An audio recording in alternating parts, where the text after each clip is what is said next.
Roland Martin Unfiltered. I told you, don't trust those Georgia white Republicans. They want to change the state's voting laws. Get rid of ballot drop boxes. Get rid of no excuse absentee balloting. Put new onerous voter ID laws in. We will talk with an activist in Georgia with the New Georgia Project, how they're going to fight that. Staying in Georgia, 2 cops fired by Atlanta Mayor Keisha Lance Bottoms, guns out and hitting with stun guns, tasers, 2 black HBCU students. They got their jobs back. We'll explain that for you as well. Also on today's show, the black boy who was found dead in Louisiana, the family released their own autopsy. It differs from what the alleged suspects said about what a young boy was actually doing. Also, my interview with Dr. Marcella Nunez Smith, who runs President Joe Biden's COVID task force. We talk about the vaccine, we talk about testing, we talk about equity in the distribution of the vaccine. You don't want to miss that conversation. And also, the arrogant Texas Senator Ted Cruz challenges Biden's nominee for the United Nations on a speech she gave in the HBCU regarding China. Senator Cory Booker had her back. We'll show you that exchange. Also, folks, what's going on with singer Chloe Bailey? She put out a video of her dancing to celebrate her getting 1 million social media followers. But now people are mad at her, causing her to do a video where she's crying in that video. What's up with the policing of black female bodies? And why is it that she gets criticized, but the Kardashians, they can actually create billion-dollar companies with theirs by appropriating blackness? I'm going to break that thing down. And also, I'm going to break down on today's show, folks, small black businesses, how we are playing ourselves small and how we must be thinking and acting bigger. And lastly, crazy as white people, Courtside Karen comes after LeBron James. Social media puts her ass in check. It's time to bring the funk on Roland Martin Unfiltered. Let's go. He's got it. Whatever the biz, he's on it. Whatever it is, he's got the scoop, the fact, the find. And when it breaks, he's right on time and it's rolling. Best believe he's knowing. Putting it down from sports to news to politics. With entertainment just for kicks, he's rolling. It's on go, roll, y'all. It's Roland Martin, yeah. Rolling with Roland now. He's funk, he's fresh, he's real, the best, you know he's Roland Martin now.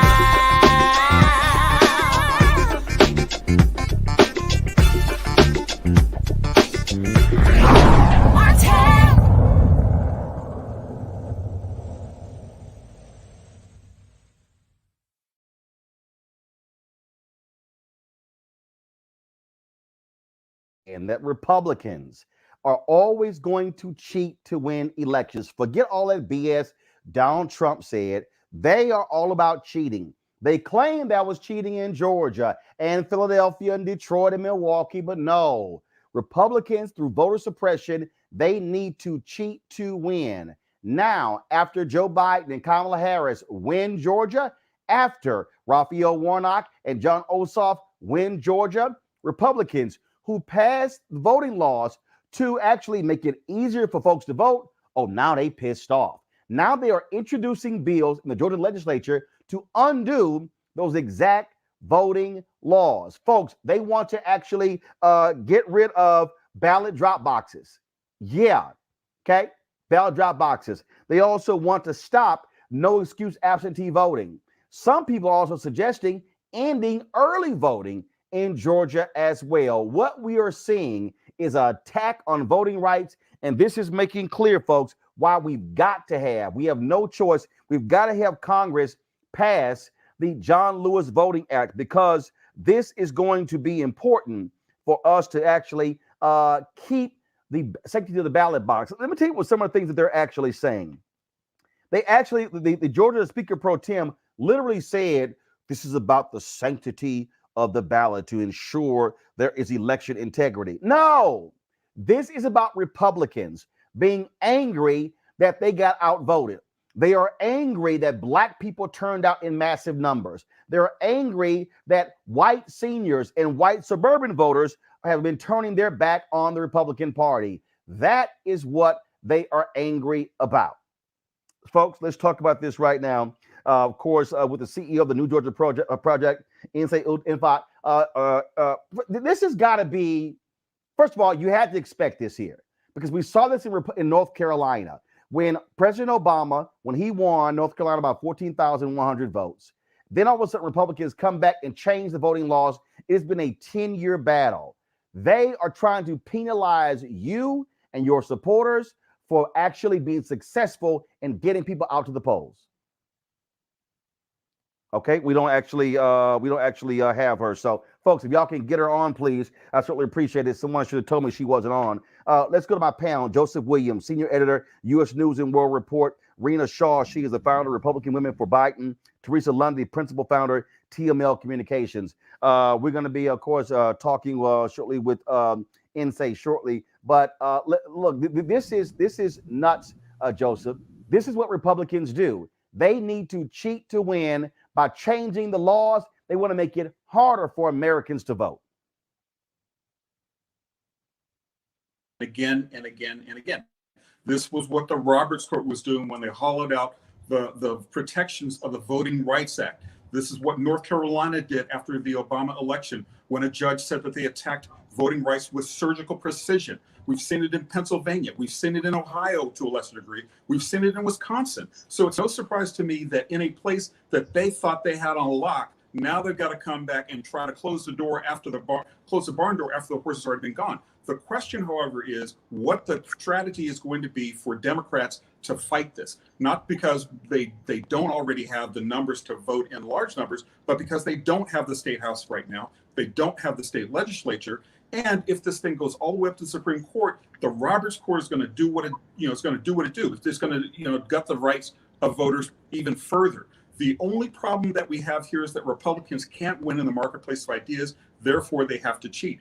And I also should say that Georgia isn't the only place that's going to have a whole new raft of voting laws. It's coming in Wisconsin and it's coming in Pennsylvania, all because former President Donald Trump gave them the cover by saying that the election was stolen. He may have cost them Senate seats in Georgia, but he's getting them some ammunition to play the long game because people have not had that myth debunked to the degree it needs to be debunked. This is the thing here, okay? And I'm being real clear. Republicans are trying to cheat to win. They don't like the fact that they got outvoted. They can't go out here and I don't understand. Look, make your case. Turn your people out. So, and here's the deal. Republicans have always led when it came to early voting. When it came to absentee voting. Now they're upset that other folks have been taking advantage of absentee voting. This is trying to steal future elections by rigging the system to change the laws. The very thing Trump and his supporters have been whining about, this is what Republicans are trying to do right now in Georgia. Well, and they're trying to have it both ways. I mean, they're trying to say that, well, the election was stolen, but our guys got in office. And yes, the president said the election was stolen, but only in his campaign. Everything else was fair and square. And they're saying, well, we don't have any new ideas. The electorate is changing. So we got to figure out a way to keep our advantage. I mean, it's not about democracy. It's not about politics. It's not about convincing somebody of your argument. It is about cheating to win. It's always been about cheating to win. Now they're just being out in the open instead of trying to keep it behind closed doors. And I think that it's pretty scandalous that we have taken so long to correct the Voting Rights Act, to fill in the hollowed out places, that it took this much to do it. It took a ride on the Capitol, and it's still not top at one in the U.S. Senate. We've got to get this done. It has to get done immediately, if not for the sake of Black voters and minority voters, but for the sake of democracy, which we have all seen is very, very fragile at this moment.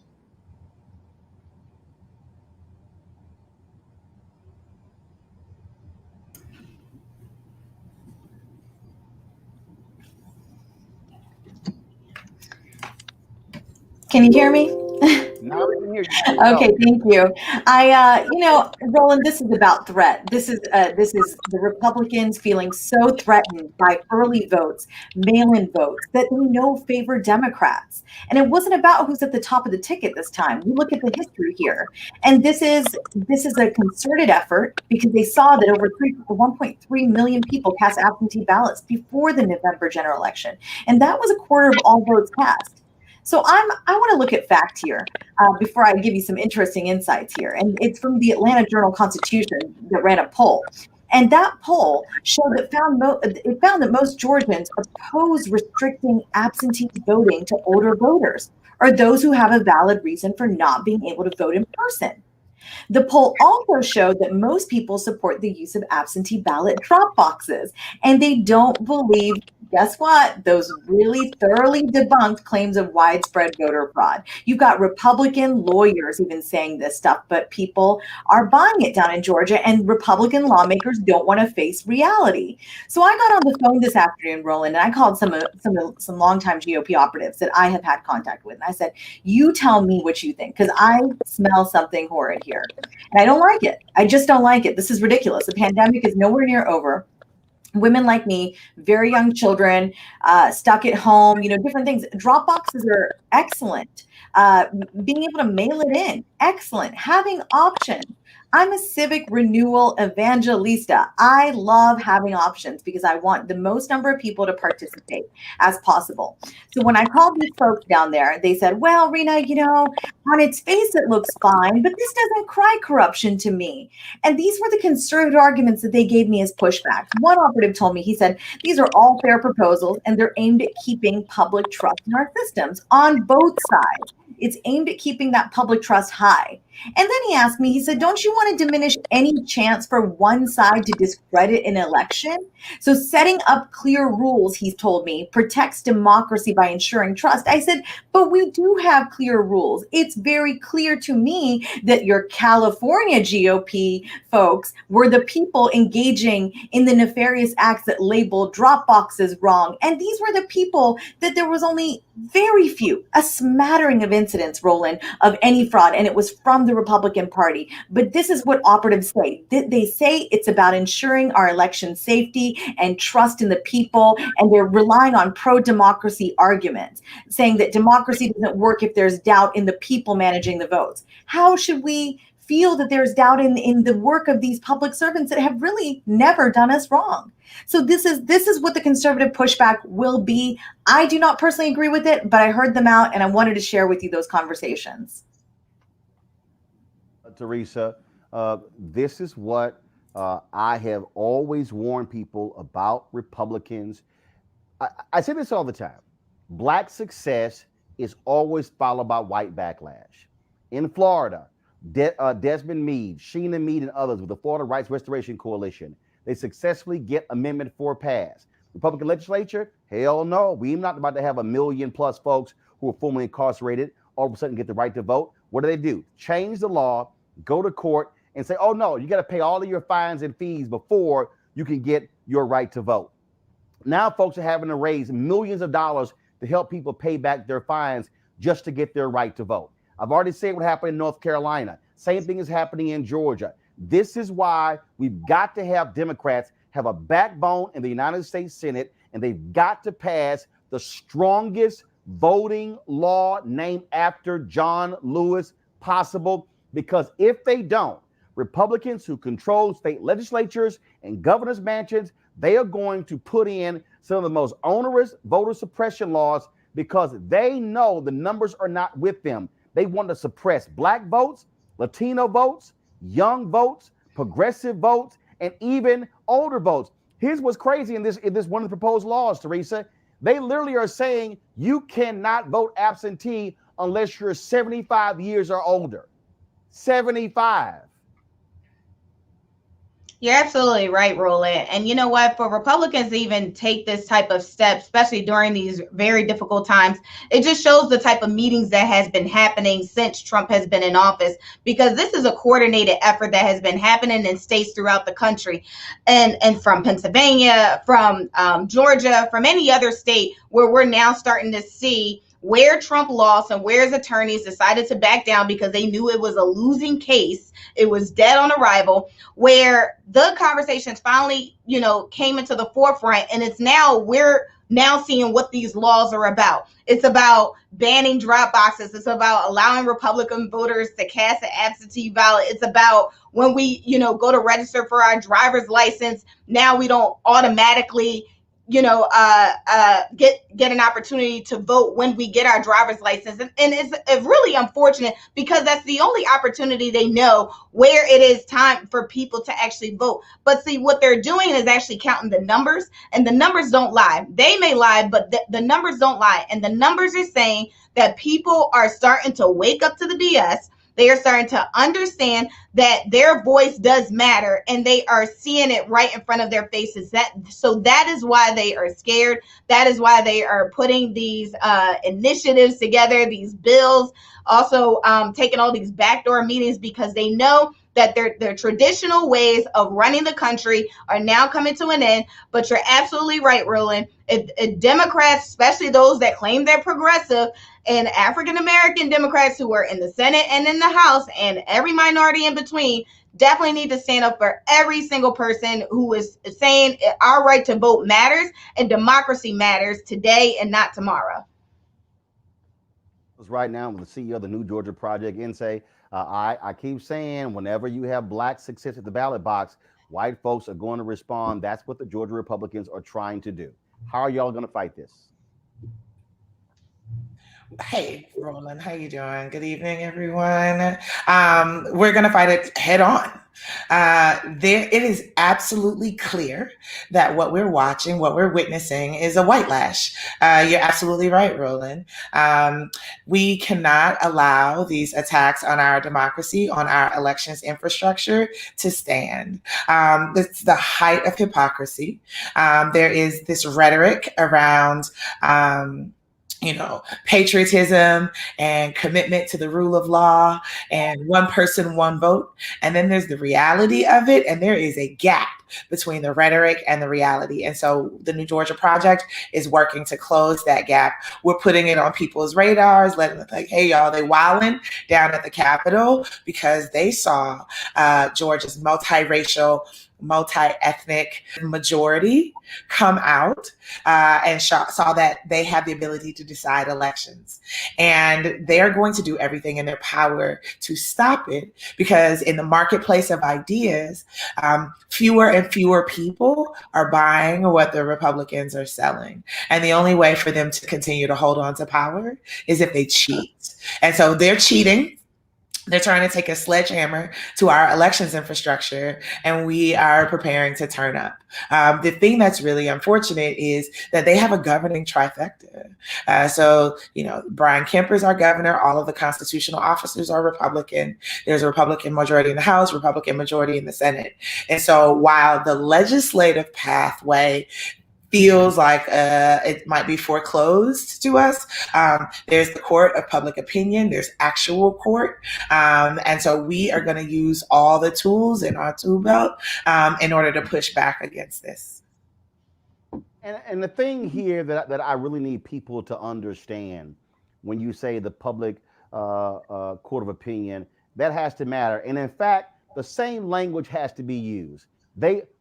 They want to talk about hashtag stop the steal. Yes, stop the steal. Republicans, stop trying to steal future elections, because here's what they're looking at. I need everybody paying attention who are watching or listening right now to understand.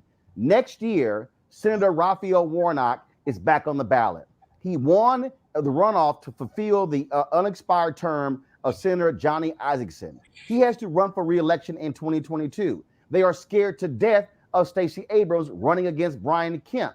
And so you already have a group of Republican consultants who are already trying to put together an organization. They've already announced it to stop Stacey Abrams. This is all about 2022. They cannot stand the likelihood or the idea of there being Pastor Raphael Warnock being the U.S. Senator from Georgia for another 6 years, and there being the first Black female governor in American history in Stacey Abrams. That is what this is all about. Absolutely. Absolutely. A, but also B, it is also about, what's happening in the state, right? We have 8 hospitals in rural Georgia that have closed, 4 more on the way. Down in Randolph County, down in Southwest Georgia, a hospital closed a week before the election. And you know what?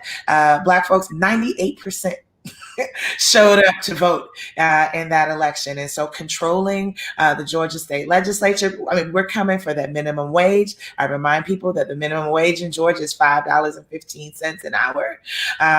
That, we still haven't expanded Medicaid in the state. Georgia Power is building 2 new nuclear power plants in Black communities. There haven't been any new nuclear power plants built anywhere in America in 30 years. And so it is absolutely an attempt to hold on to power. We are in the very crucial redistricting year. I personally do not want to fight these same fights for the next decade, for the next 10 years. And so getting a group of people who are accountable, who are pro-democracy folks to help draw the maps is super important. Right now, it is firmly in the hands of the Georgia State Legislature, of the General Assembly, and they want to hold on to that. And we are going to pry it from their hands. But you're absolutely right that it is about the future. It is about trying to stop the power of this multiracial progressive majority in Georgia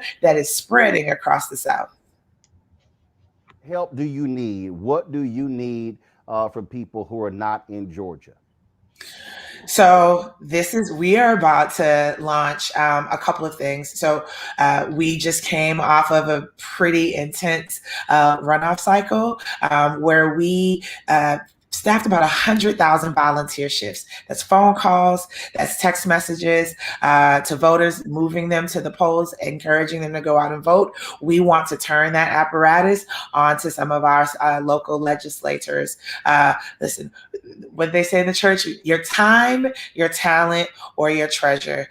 This is a moment where we're doing all kinds of innovative things around voter education. We cannot, gerrymandering is a nonsense word. Figuring out how to have real talk, how to have conversations about things that matter, how to break these things down is going to be one of our priorities over the next couple of weeks, over the next couple of months. And so helping us amplify that by sharing our stuff on social. People might not think that is a super effective tactic, but it is. Our research shows, and there's a lot of other studies that have confirmed it, that 70% of Gen Z got their elections information from social media. And so, amplifying trusted messengers like New Georgia Project, like Black Voters Matter, because there's going to be a lot of misinformation and disinformation. People trying to sow the seeds of confusion is going to be really helpful. And then you can always donate at newgeorgiaproject.org/donate. And look, we certainly appreciate it. We stand with y'all doing the great work down there. It's going to be really important. I need people to understand this is the level of attack that we're going to see all across the country. That's what it's all about. And so we got to stay vigilant. People who are all excited when Ossoff and Warnock won, look, that race is over. They've already been sworn in. We got to now be on this thing constantly. That means putting pressure. That means exposing these people. That means calling them out to stop this. But that's why we got to have that federal bill as well. And so, Insay Ufak for the New Georgia Project, we certainly appreciate it. Thank you so very much. Thank you. I appreciate it. All right, folks. Thank you. Let's stay in Atlanta, folks, where when you talk about holding cops accountable, part of the problem is when a black mayor like Mayor Keisha Lance Bottoms, fires cops for wrongdoing. Guess what? They're able to get their jobs back with back pay. That is the case of 2 cops who, what they did was, remember there were these two college students, HBCU students, who turned down the wrong street. Cops pulled guns out, shot them with a taser, snatched them out of their car. The mayor said, and the then police chief said, that was excessive force. They were fired. Well, a review board in Atlanta has given them their jobs back. This is the video we're talking about. Hey, give me an hand. Give me an hand. Hit the window. Open the window. You gotta say,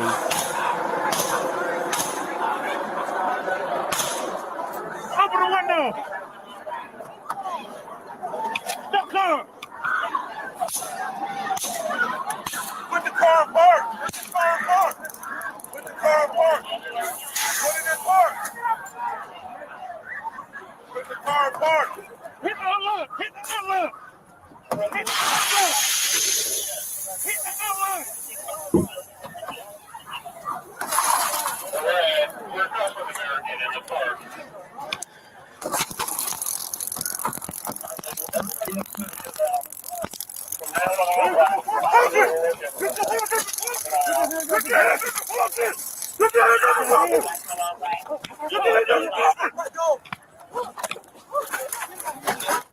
The Atlanta Civil Service Board said that Mark Gardner and Ivy Streeter should get their jobs back. Teresa, this is what people talk about.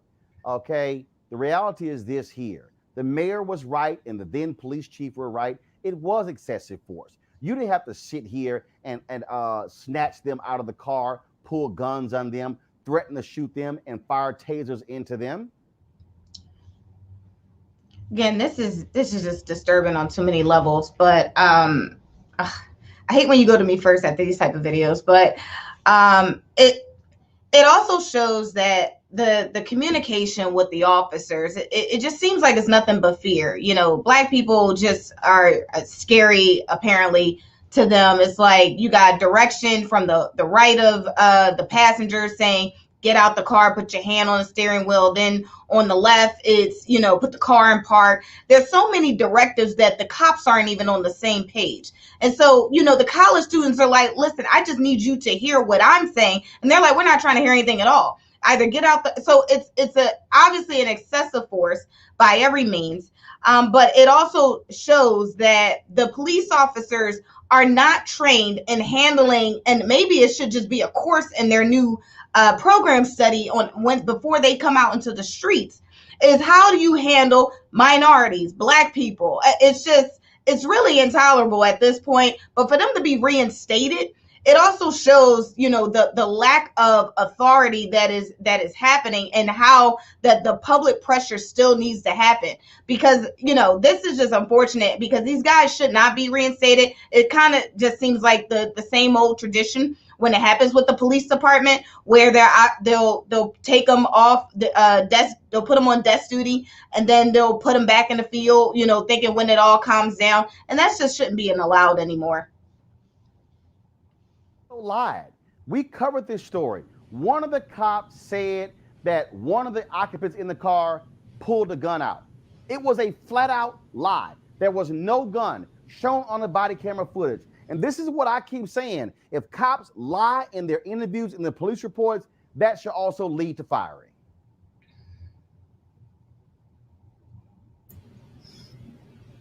Me? Yes, absolutely. You know, Roland, I want to be very frank here. Watching these videos is so absolutely emotional for me. I don't know how many times we have in the past year had to watch these kind of videos and share them with people who are not Black, to say, look at what's happening in communities of color, in Black communities. Have you ever seen such a dehumanizing thing? I'm looking at these two, it's presumably innocent. That's what our justice system says. You're presumed innocent. And they are in their car. And if I were the mother of these two people, I would just feel like, my gosh, how have they dehumanized my children? We are sending people out into the world, law enforcement officers who are there paid by our taxpayer dollars to keep us safe. And this is what they're doing to our fellow citizens. So I'm outraged. I am feeling just so disturbed watching that. But let me take a step back and say this. We need to have a serious conversation across the country about the use of force. And it has to really start with the conversation that says, does the presence of a colored person threaten your existence? Because that's what this is all about. Just the sheer presence of a Black person seems to threaten the existence of some of these people who wear the shield. And look, I get that there are bad actors everywhere, and that's always the pushback. Oh, there are bad actors in every industry, every field, and there are in law enforcement. But this has come to a point to me where we can no longer stay quiet about the inherent bias that people show when they go out there, presumably to keep us safe. against a certain demographic of us. So until we start talking about this as a collective and bring in allies who are not Black, who don't know the experience of living in a community where stops like that seem to be rather routine nowadays, that kind of force seems to be sort of like, okay, yeah, this is what they do. They bust open windows like this. They come at you with guns even when they haven't seen one. This conversation cannot move forward until we see a collective voice. And I just fear that we are not there yet. We are not there in Georgia. We are not there in New York. We are not there in freaking Montana, for example. It's a national conversation, and I hope it really starts when we have more people acknowledge what people of color have done for this country, acknowledge our history properly, and realize that people of color belong everywhere. Everywhere, from police officers and all the way to Congress. The people of color are everywhere, but they do not threaten the existence of white people. And this is what this story is just all about to me. This is the thing that we got to realize. And this is what we talk about all the time. Everything is not black, white when it comes to blue. It's also black and blue. These two cops were Black. These two cops in Atlanta were Black. But their actions show the type of force that police officers use. And so we've seen other examples where Black cops have been engaged in the same conduct as white cops. It is because when they have that badge and that gun, they're under the authority of the law. They know what they can and cannot do.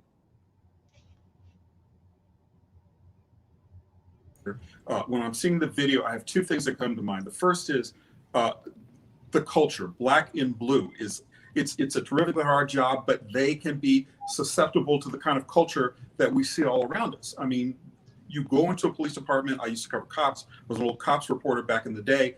And yeah, you could just feel it permeate the building whenever you walked in. It was us versus them. And it didn't matter if you were Black or white. As long as you wore that uniform, you were reliant on a certain culture, and you either fit in or you're putting your own life at risk. That's number one. Number two, the fact that they got their jobs back speaks to a third point. I mean, this is the through line between what you were talking about with voting rights and elections. The reason why they got reinstated is because of this Community Service Board ruling. How did the Community Service Board get created? By people who elected and who voted for it, and by local politicians who decided that they need it. It was initially set up, those police community review boards are initially set up to protect officers, more often than not white officers, from bad acts like we just saw. So in order to overturn that, you need two things. One is a change in the culture of policing, which the Black Lives Matter movement called for in defunding the police and in taking all that that pressure off police to do things that they aren't responsible for. And number two, you need local elected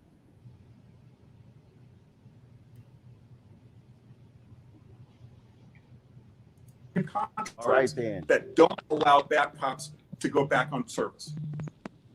Absolutely. Well, folks, again, it is, again, when you talk about police accountability, unfortunately, we do not have enough of that accountability.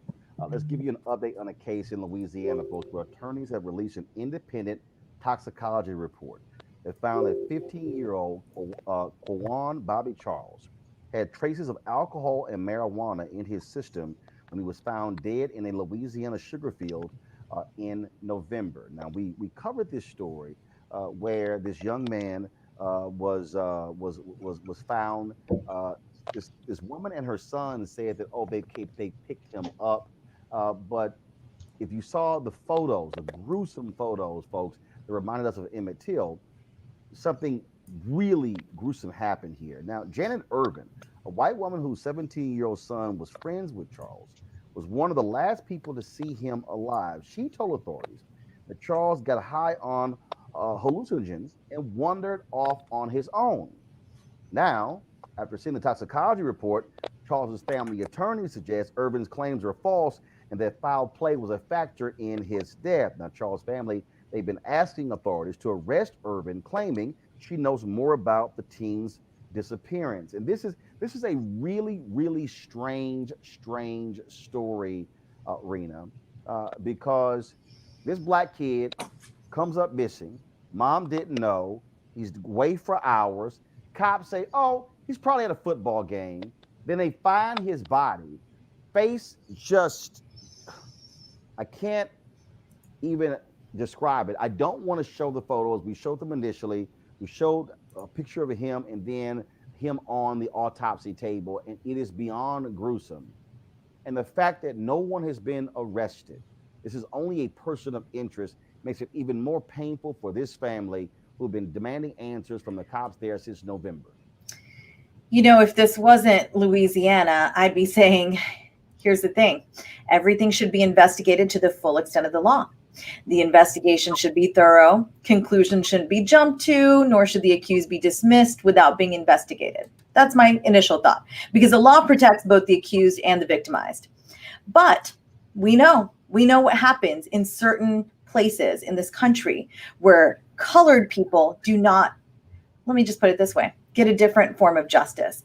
And this just smells terrible. I think this is the prime example, this epitome of what we see to be outrage and disbelief and all hands on deck when a white young girl goes missing or would be found in this condition, even worse, something just unimaginable, unconscionable. But when it's a young Black teen, everybody wants to, particularly a boy, they want to jump to the conclusions. Oh, he must be using. He must have done something to deserve that. He must have been involved in something where that would be the outcome. This is about two systems of justice. So I do fear that what would be needed is a very thorough investigation, and just will not get that because of the demographic, because of the geography of the area. This is what we know. This is an unfair system. And that is why we need, frankly, greater conversations about who is getting to serve us in office. These are decisions made often by district attorneys. These are the conversations, Roland, that we need to start to be comfortable having in order. This is part of civic renewal too, as a country. If we want to see fairness, if we don't want to see these two systems of justice, if we don't want to see these kind of miscarriages of justice, we need to have the civic renewal that comes with being more comfortable talking about such gruesome, heinous acts, which do get treated differently. And all we have to do is point to historical examples. But the very problem is that so many of us are not willing to have that comfort and just be better educated about the history of how people have generally been treated under the United States justice system. And again, it's a state to state problem, but more so in the South. And this is the kind of thing where I do fear the parents of and the mother particularly, I mean, to just discover the condition in which he was found. I do not know that she'll be met with justice, but it is up to each of us to share these kind of stories so that we know this is not acceptable in 2021 America. It is not. They deserve the same level of justice that a white family would get.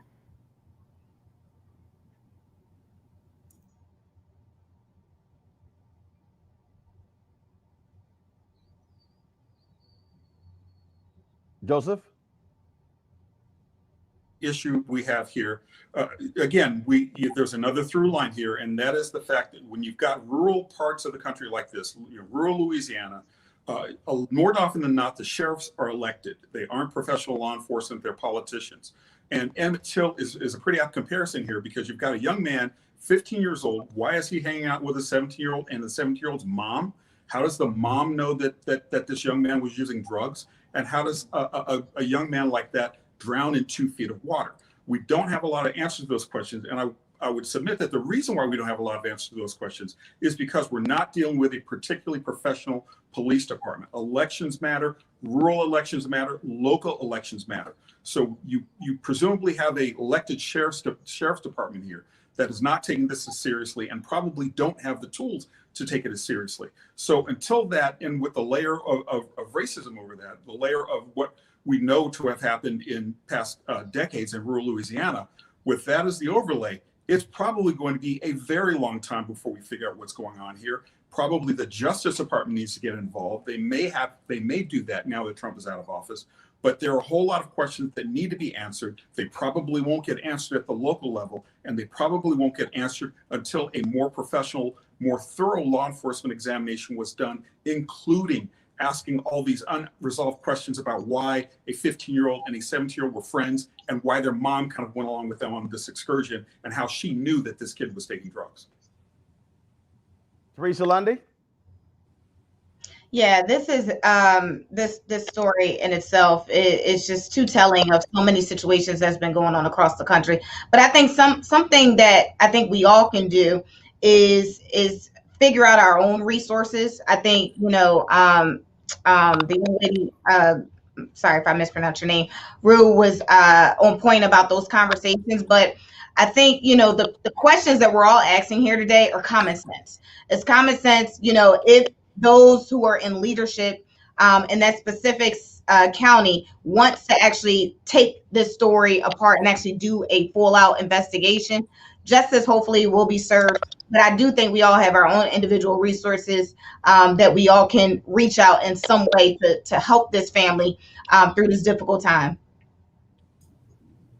All right, folks, go on to a break. When we come back, I will talk with the head of the President Joe Biden's COVID task force about the importance of the vaccine, also having a strong national testing plan. You don't want to miss that conversation. Also, we'll talk about Chloe Bailey. A lot of people have been trashing her because of the video that she put out. That, for me, I got problems with the criticism because it's the policing of a black woman's body.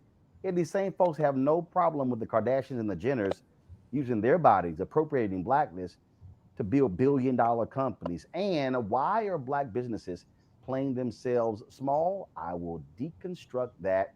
And of course, we also have Courtside Karen. Yeah, she went after LeBron. He clapped back. Social media clapped back on her ass, and now she's apologizing. All of that next on Roland Martin Unfiltered. I grew up wanting a lot of activities in my neighborhood that was in close proximity. My mom wasn't always there, so I didn't always have a ride to places. And, you want to be able to walk down the street and get to something that's some food for your soul in your community. I relish, the days of being in Clarksdale, Mississippi, and when I had to go out there and live with my people, they had actually black-owned corner stores. My uncle owned one. My Uncle Donald owned a cleaners and a corner store, and he a city councilman down there now.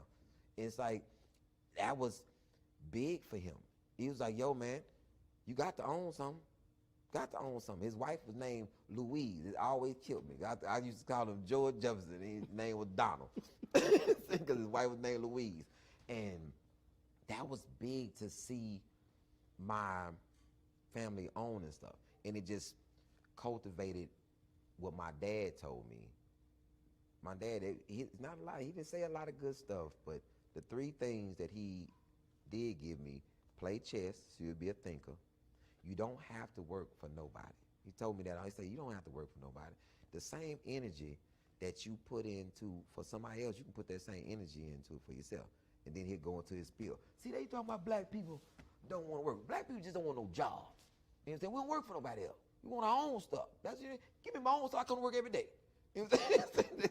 he going through his own spiel. And, I don't work for anybody. Hey, I'm Amber Stevens-West. Yo, what up, y'all? This is Jay Ellis, and you're watching Roland Martin Unfiltered.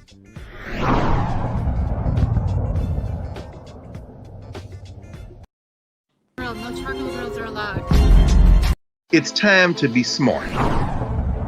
When we control our institutions, we win. This is the most important news show on television of any racial background. Y'all put $2, $3, $4, $5, $10, $15, $20, $30 on this and keep this going. What you've done, Roland, since this crisis came out in full bloom. Anybody watching this, tell your friends.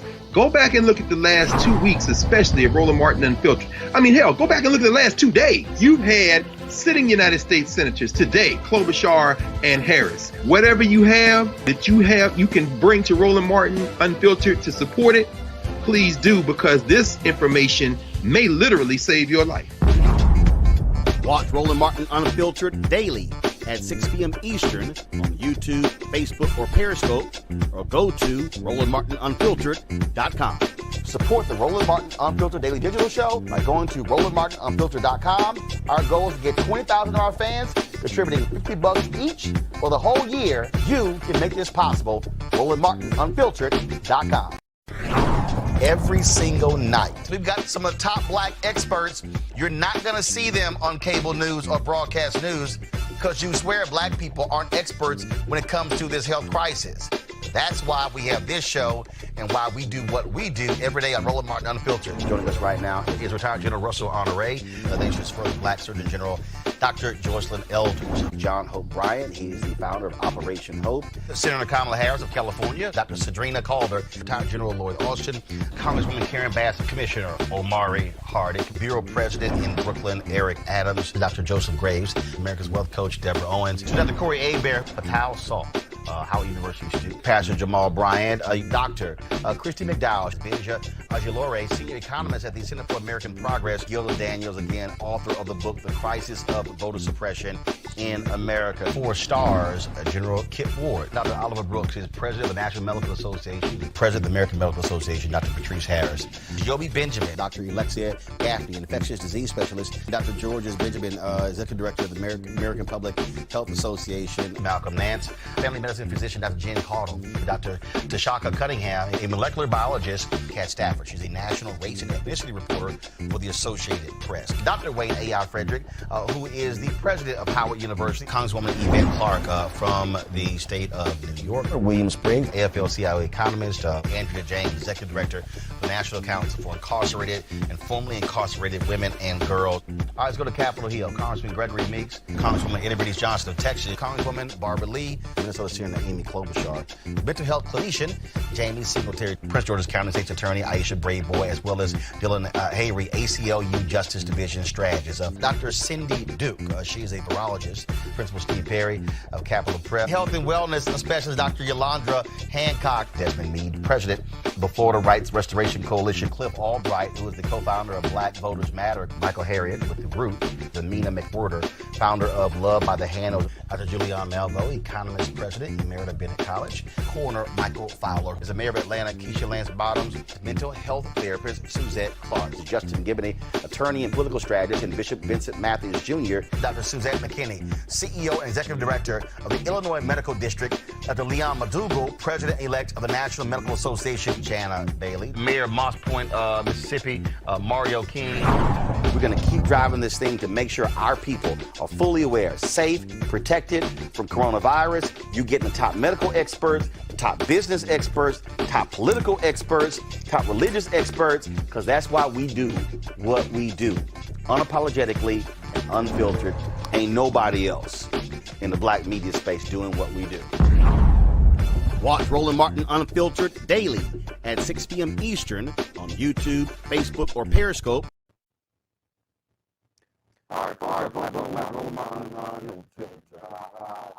COVID is huge. More than 100,000 people have died as of. So it's a significant number of African Americans. The medical workers are also people who are not. President Joe Biden has task force. We are committed to putting together a national strategy to deal with COVID in America. Dr. Marcella Nunez, chair of the President's Health Equity Task Force. We talked about the vaccines, also a national testing plan. It's our discussion. Difficult job ahead. Not only trying to get people to keep washing their hands, wearing masks, trying to get folks to social distance. Then, of course, we have the vaccine, and we have trying to get over conspiracy theories when it comes to the vaccine. So let's deal with the first part, and that is stepping into this role thus far. What has been your perspective, the biggest challenge when it comes to COVID-19? All right, folks, we're going to try to fix this audio issue, so let's go to a break. I think we'll come back. I grew up wanting a lot of activities in my neighborhood that was in close proximity.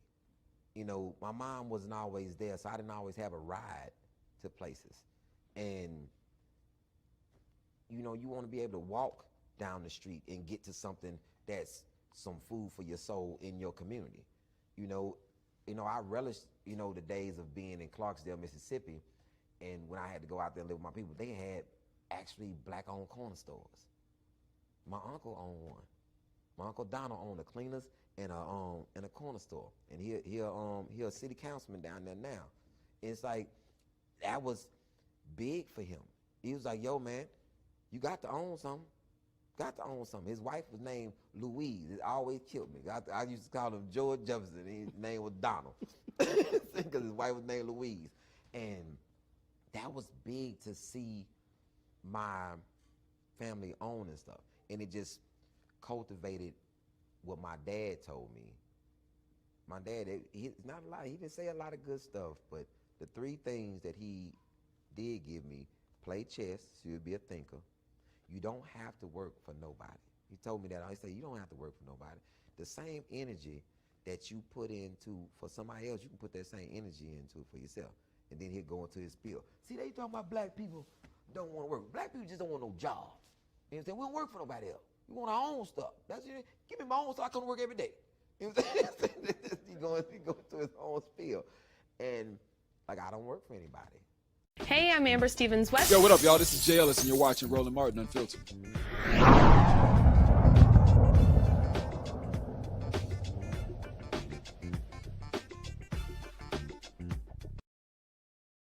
When you think about the fact that 2043, we are going to be a nation that's majority people of color. I've really focused on this a lot, on television, on radio, and my speeches. That my focus is trying to prepare us to have demographic power while also having educational, economic power at the same time.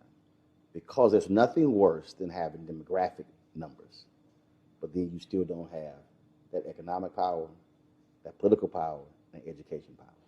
Well, you know, you and I think most people know and understand that education is what we've got to impress on all of our people. We've got to help people to understand that if you want a decent quality of life, if you want the kind of quality of life where you're not having to worry about your food and your nutrition and, you know, being able to pay your bills or buy a house, then you've got to become educated. The more education you have, the larger the paycheck is. And of course, we've got to be involved in entrepreneurship, taking the talent that we have to create businesses. And there's a lot of opportunity for that. Y'all know who Roland Martin is. He got the ascot on, he do the news. It's fancy news. Keep it rolling. Right here. Rolling. Roland Martin. Right now. You are watching Roland Martin, Unfiltered. I mean, could it be any other way? Really? It's Roland Martin. Smith, let's just get right into it.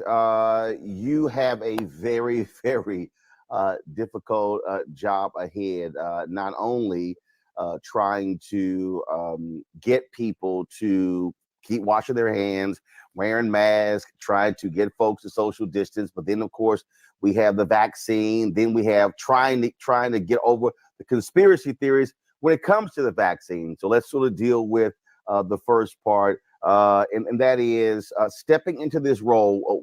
Thus far, what has been from your perspective, the biggest challenge when it comes to COVID-19?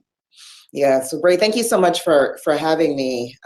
And, you know, there is a lot to do. You are 100% correct. You know, President Biden is fully committed to ensuring equity in our COVID-19 response. And so we'll talk some about vaccines and vaccination, you know, today, but we can't lose sight, as you said, about things like masking, but also PPE, access to testing, you know, access to therapeutics, and really so much more. So there is a lot for us to do. It's been a great challenge. We know that we're coming in as a new administration.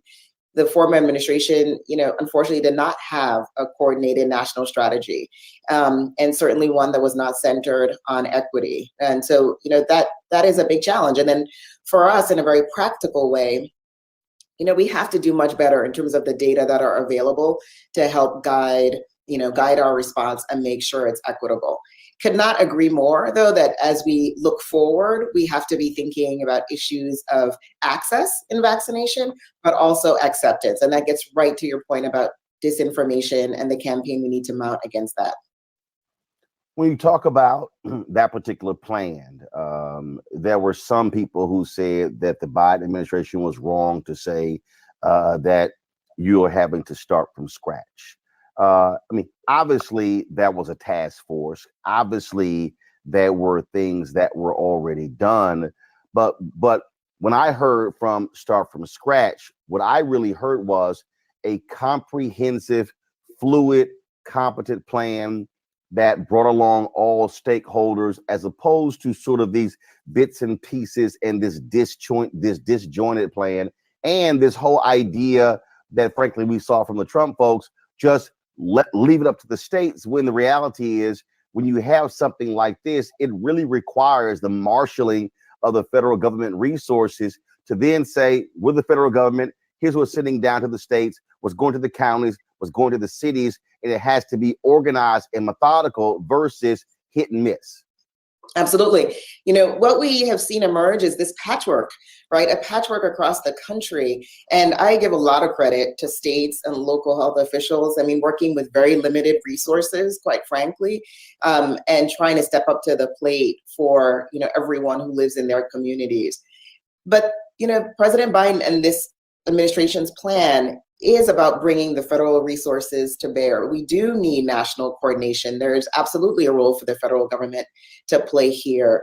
You know, of course, we're very grateful for the vaccines and sort of all of the many scientists and career officials and others who worked so diligently to get us to this point where we have, you know, these vaccinations available for people, most certainly. But what we were missing was a vaccination campaign in a way that actually ensures we get from vaccine to actually vaccinations. And that's the critical piece. Vaccines sitting on a shelf don't save a single life.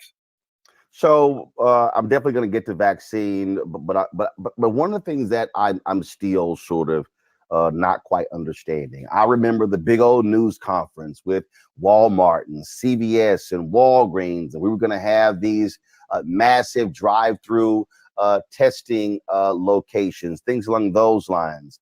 We really didn't see that. And in talking to other experts that we've had, I mean, we probably have done more than 100 segments on my show, Roland Martin Unfiltered, really trying to keep African Americans informed of what's going on. And is that also still part of the issue? You know, have we reached critical mass with testing? Are we at the point where you can say, you know what, we're good on testing? Yeah, no, I'm so glad that you take us back to testing, because we're not good on testing yet. But that is part of our, you know, that is part of our national comprehensive strategy. We're really grateful to have a lead testing coordinator in Carol Johnson, who is, you know, of course, as we all are, centering on equity. We are very excited about there being new testing technologies coming down the pipe, but we have to make sure there's access for everyone. You know, what we can tell by the rates, the positivity rates in the country, is we're really not testing enough. The higher those go, it's a signal not just of things like community transmission, but exactly your point, that we're not testing sufficiently. You know, one of the challenges early on too with testing, and we can learn from testing with vaccination, is, you know, equity does not happen by default. And so as some of these, you know, first testing sites open, they were drive-through. And if you didn't have access to a car, a private vehicle, you couldn't get there. You know, many of the testing sites stood up in white, affluent neighborhoods. So we have to be intentional that we don't repeat those mistakes for vaccination, or really undo, because we're starting to see some of that happen already as, again, a lack of a federally coordinated plan. So we can learn from testing. We need to do more testing. We're committed to increasing on that front as well. So let's one of the things that I have seen lately, there's a lot of conversation around double masking. First of all, I was there before they started talking about it. I spent 5 weeks in Georgia on the campaign trail, and there were a lot of people who walking up to me and they wanted selfies and they wanted to talk, and I was kind of like, yo, I need y'all to back up. But so, you know, but also, so when I was out there, then also, you know, I got some goggles. You know, I don't wear glasses, but I had some goggles because we had health experts on the show who were also saying, look, protect your eyes. I've had other health experts who say, hey, protect your ears. You know, it can come in through the ears. So when I was flying, I kept headphones on. And so can you give us the perspective in terms of on that? Because, and also people were wearing cloth masks, but also is it important to insert a filter, have a little pocket in those cloth masks? And then, what should we be wearing? So for the person who's watching, you're getting some clear advice from you in terms of this procedure that we should be going through when we're going out in public. What exactly should we be doing? Yeah, so great. Let's talk about masks for a little bit. This is one of those very simple but highly effective tools that we have in terms of stemming transition.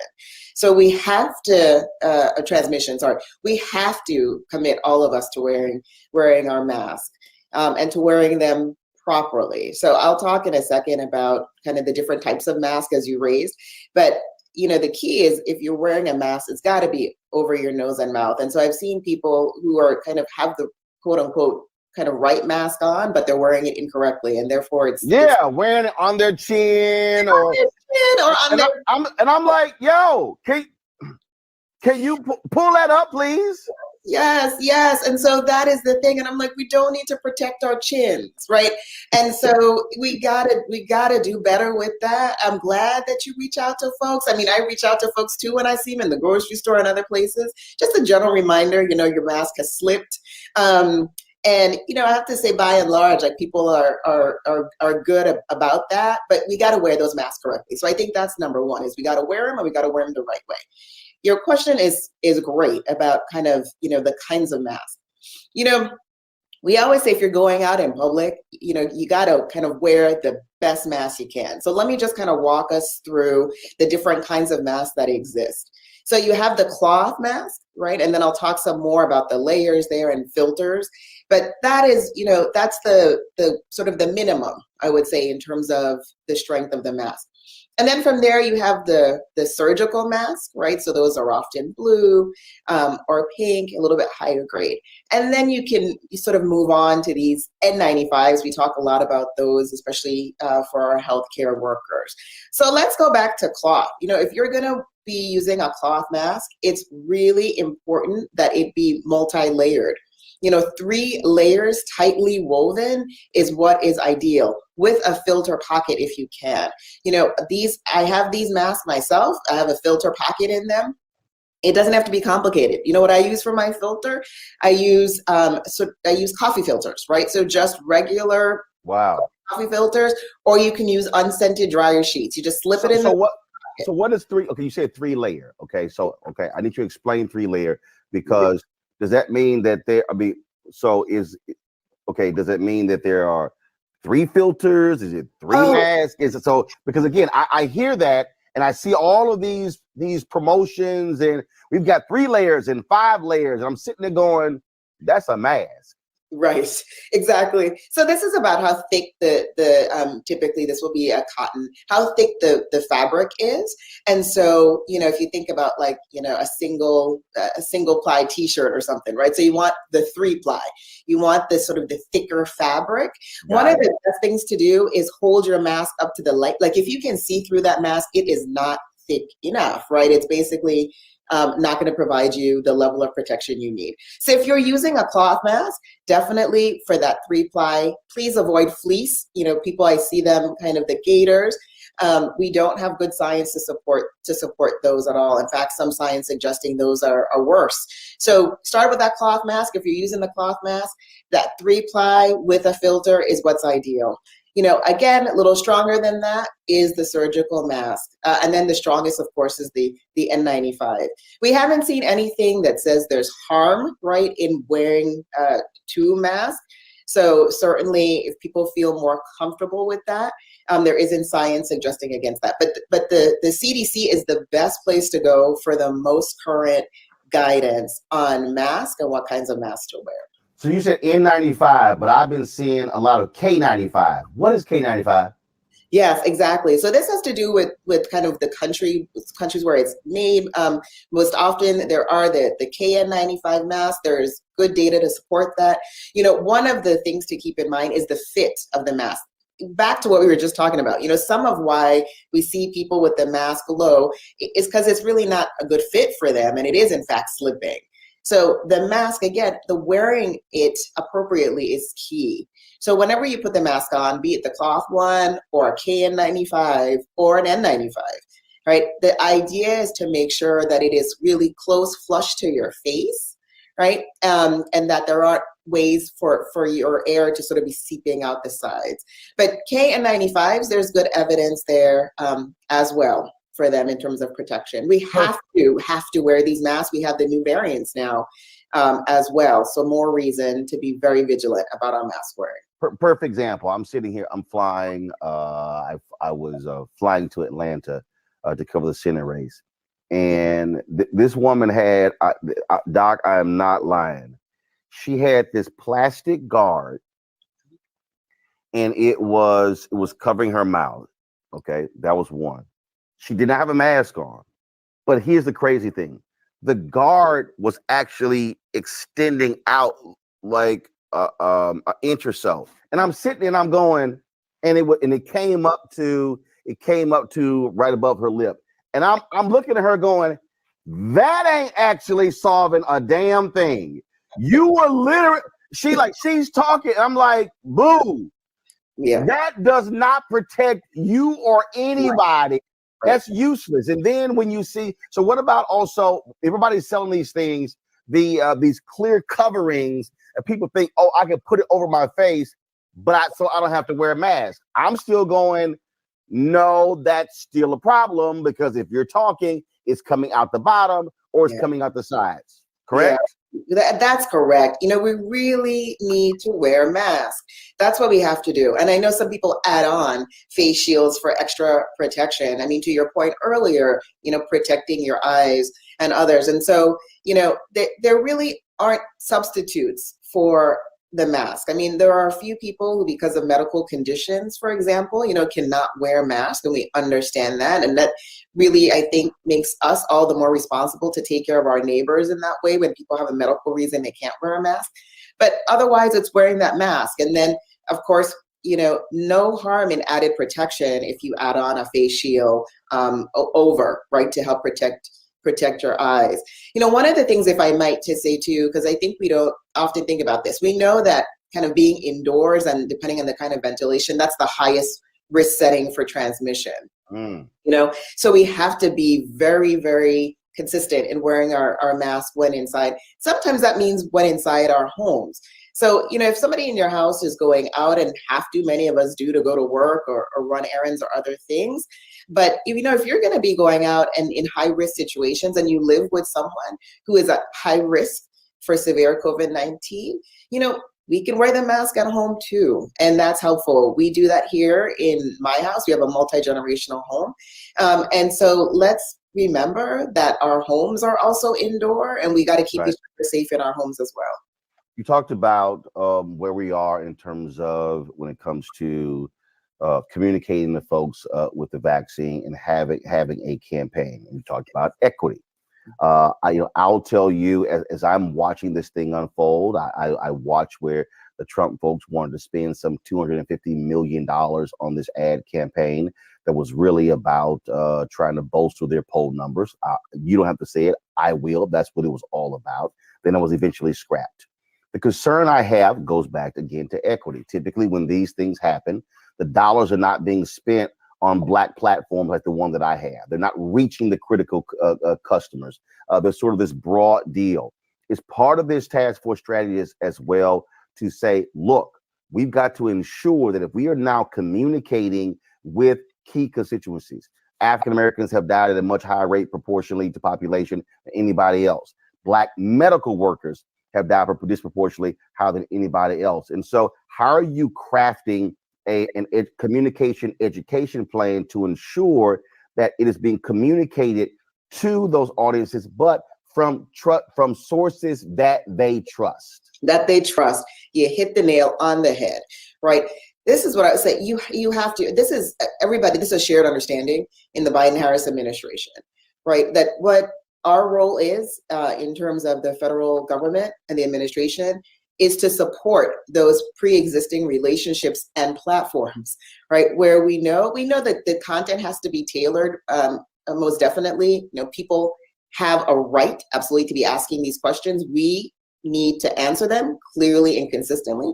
That's our job. But for all the trusted messengers, to your point, we have to make sure that people get information in the places, right, that they're used to getting information that they trust. That's high priority. So the communication education strategy has that very much in mind, and that's how it's being built, quite frankly, and stood up. There is nothing, I think, sort of more important in terms of how we move forward at information sharing than being sure that we are working with trusted messengers in the communities on the ground to get the message out there. And really, this is about people getting the best information possible so they can make the decision, right, around vaccination for themselves.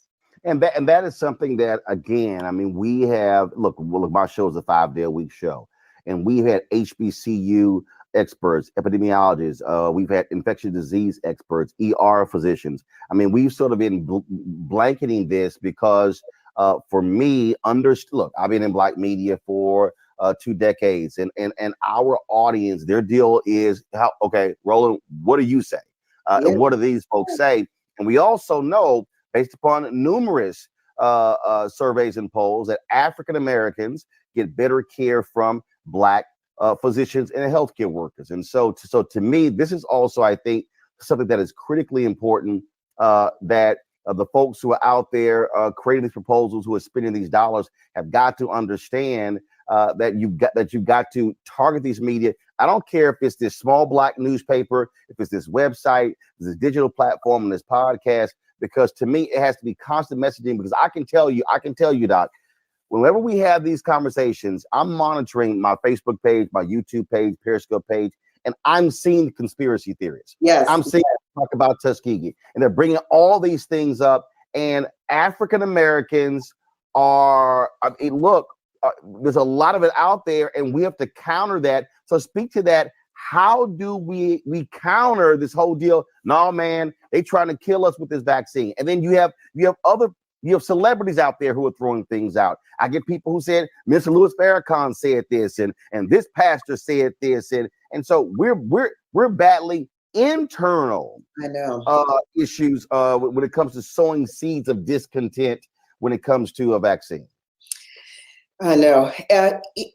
This is understandable, right? Kind of where and why there might be some pause and some skepticism. I really hope folks have heard President Biden say, and he said it more than once, that, Black and Brown communities have not been treated with the respect, the dignity, the honor, that we deserve from the federal government and from the scientific and medical communities, quite frankly, right? So we start from that truth and go from there. He is committed to rebuilding trust. We got to rebuild trust in science. I mean, this has been one of the greatest tragedies, is that we have politics and all these other things that are creeping into what is a public health emergency in our country. But, we have to commit. So we need to be honest. We need to be transparent. We need to be open. And we need to make sure, to exactly your points, that we are countering the misinformation and the disinformation. Look, this is what we know.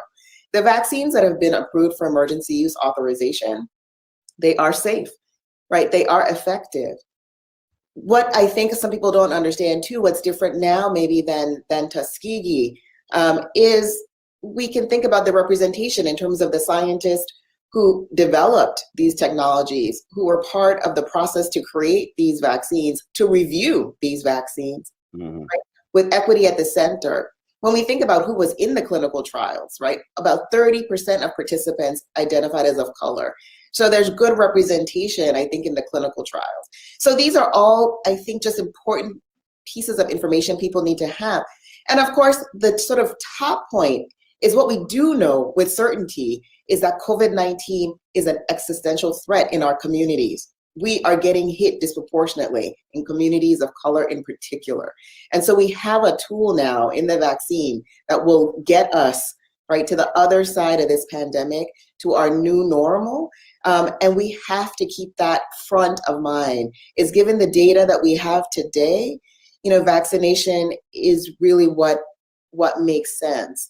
But it's hard, right? People have to be able to have these conversations like you and I are having, to reach out to ask people they trust, right? And then to get these answers so that they, can feel more confident in making the decision to get vaccinated.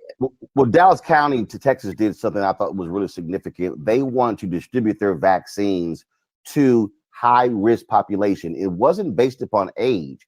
It was really factoring in race. State of Texas said, oh, no, you can't do that, and said, we'll pull your vaccines if you do. Dallas County is now battling them over that. To me, that was a smart strategy. They looked at the numbers and saying, who are dying from COVID at a higher rate than anyone else? Who is also being infected at a higher rate from anyone else? We're going to actually do it that way. Yes. So, I'm not 100% familiar with all the details on the ground in Dallas, but I will say this, which is the federal administration, we are fully committed to ensuring equitable access to this vaccine and to vaccination. When people are ready and it's their turn, right, and they are at yes, we have to make sure they can get access to the vaccination. And so the multi-pronged strategy, we released a 200-page strategy. And in there, in those details, every single one of our approaches really does center on equity, right? So whether we're talking about the federal government coming in to support new vaccination sites, this is key, right? So these community vaccination centers and making sure that they are in communities that have been hardest hit, at least a good number of them. For us to be partnering with pharmacies, right? Not just big chain pharmacies, but also local independent pharmacies. Understanding there are pharmacy deserts, right? And so that we will need to bring mobile units to bear, that we have our federally qualified health centers as great partners that we can work with, really, and allocate vaccine directly to, as we can with the VA, to get to some of these hardest reach populations. So we're in the process now, in terms of moving forward on what this administration is committed to, of meeting with states and with local health officials to review their pandemic response plans and really to talk about equity and how that works. And, when there isn't a plan that gets us to equity, we're here to provide that technical assistance and help. But many places are already doing a great job thinking about equity, and we want to share those best practices across the country. Our time is short, but I got to ask you this because I keep hearing this. Okay, Moderna, Pfizer, and now Johnson & Johnson. I'm hearing from Black people who are saying, I ain't taking that Pfizer one. I need this one over here. And so how are y'all also dealing with that? Because you have these competing vaccines. Johnson & Johnson just announced, hey, ours is 1 dose. The other ones are 2 doses. And so there are people who literally are saying, I really prefer that one over this one, but my state isn't getting that one. And so how do you deal with that? Yeah, so great. So overall, this is really great news, right? To have multiple vaccines that have been found to be safe and effective by the FDA. I mean, this is fantastic news. And then when we get into this idea of kind of the distribution of the vaccinations and other things like that, my message to people is take the vaccine that is offered to you. We are in a crisis. This is a national emergency. I mean, the likes of which we have never seen this. And getting everyone vaccinated is going to be gargantuan. So, when I went to get my vaccine, I'm a healthcare worker, I'm a physician. I went to the hospital and they said, today we have Moderna. And I said, thank you, then I'll be taking Moderna, right? So this is what the situation will look like for most people out there, is you'll show up, just get your appointment, get your vaccination, have trust. I have trust in the processes that have gotten us to the safety and efficacy review. So have trust in that process.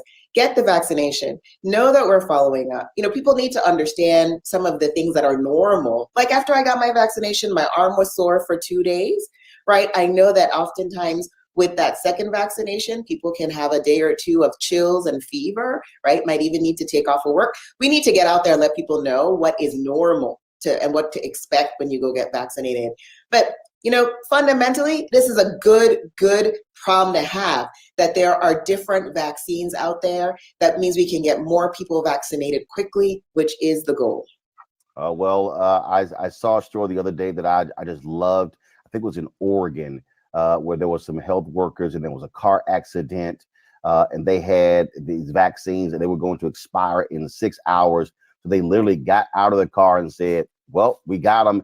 And they start giving shots to people who were waiting who were stuck behind the accident.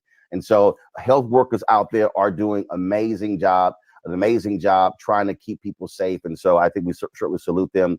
Dr. Nunez Smith, I appreciate it. I'm told we are out of time.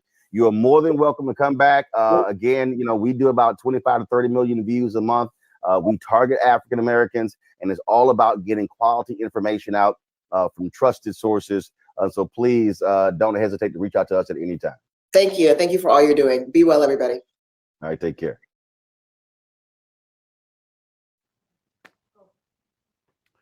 Joseph Williams, I want to start with you. This is a major issue. We're seeing stories right now out of New York, how wealthy white folks are actually going into poor neighborhoods, jumping in front of folks, getting the COVID vaccine. Then we have, of course, folks who are African Americans, others who are scared to take the vaccine. I mean, we're dealing with a mass misinformation issue, conspiracy theories. This is going to take, I think, a much more aggressive stance by the federal government. I appreciate Dr. Nunez Smith coming on this show. I've made it clear to the Biden administration and members of Congress that you're going to have some real dollars allocated for significant amounts of education, having experts out there for folks to actually trust this vaccine. And it's real, the doubts that people have. And some of the stuff I hear is absolutely crazy, but we have to confront what is a problem, because here's the deal. The flip side of a lot of us getting COVID is death. And people are saying, well, I don't like the side effects. Well, there are side effects to a significant amount of drugs, but there's only one side effect to death. You're dead. Part of the problem that we have here is the legacy of some horrific stuff that the government did, but that was 30 and 40 years ago. But the muscle memory of those sorts of things linger long among African Americans. It's not hard to find somebody who will cite Tuskegee, who will cite Henrietta Lacks in their justification for not getting the vaccine. That being said, it is the here and now. It is science. It is trustworthy. I have a friend, you talk about people who you're surprised who don't really believe in this sort of thing. I have a friend, really smart guy, very educated, says he's not taking the vaccine. I'm like, why not? He said, well, we don't know what's in it. Well, you do know that it's been tested. You do know that the federal government, now don't talk to me about the federal government. So that is a microcosm of what we're dealing with here. Now, as far as the white people jumping in line, that's not surprising either. Number one, because you do have this vaccine hesitancy. And number two, white people are positioned to take advantage of that. And even beyond vaccine hesitancy, we have a lot of people in African-American neighborhoods who don't have access to a car for a drive-in vaccine, who don't have phone service or cellular service in order to make a telephone contact, or don't have internet service, or get jumped over when the internet service comes up to make an appointment online. So there are many, many things that they have to address here beyond just trying to convince opinion leaders that this thing is safe and to get people to take the vaccine. You need campaigns like they have some in barbershops. I've been talking and doing some work reporting about how barbershop may come into play. They do testing in barbershop for hypertension, for prostate cancer. Now it may be an information campaign for COVID-19, or perhaps even a clinic to get a shot. Minister is going to have to take a role here. Preach about the vaccine from the pulpit. That's actually happening in Chicago and in places in New York and other areas around the country. So it is going to take a vast concerted campaign. And again, the word that I kept hearing from her was intentional. We have to be very intentional if we want equity to be the watchword, if we want equity to be the guidepost in getting this vaccine to people who need it, getting the virus under control, and getting life back to some semblance of normal, and preserve Black life in the process, because it does matter. We do need to be proactive about this, because we know that the white folks ain't going to give us that spot in line. They're going to take it if we're not there. So make sure that people know about this, and it's incumbent upon the Biden administration to do just that. So means, Rena, letting people who know these communities best do what's best. We had Dallas County Commissioner John Wiley Price on this show, and one of the things that they wanted to do was to distribute the COVID vaccine to the communities where the need is greater. Republicans in the Texas say to the county, no, you do that, we're going to withhold the COVID vaccine from you.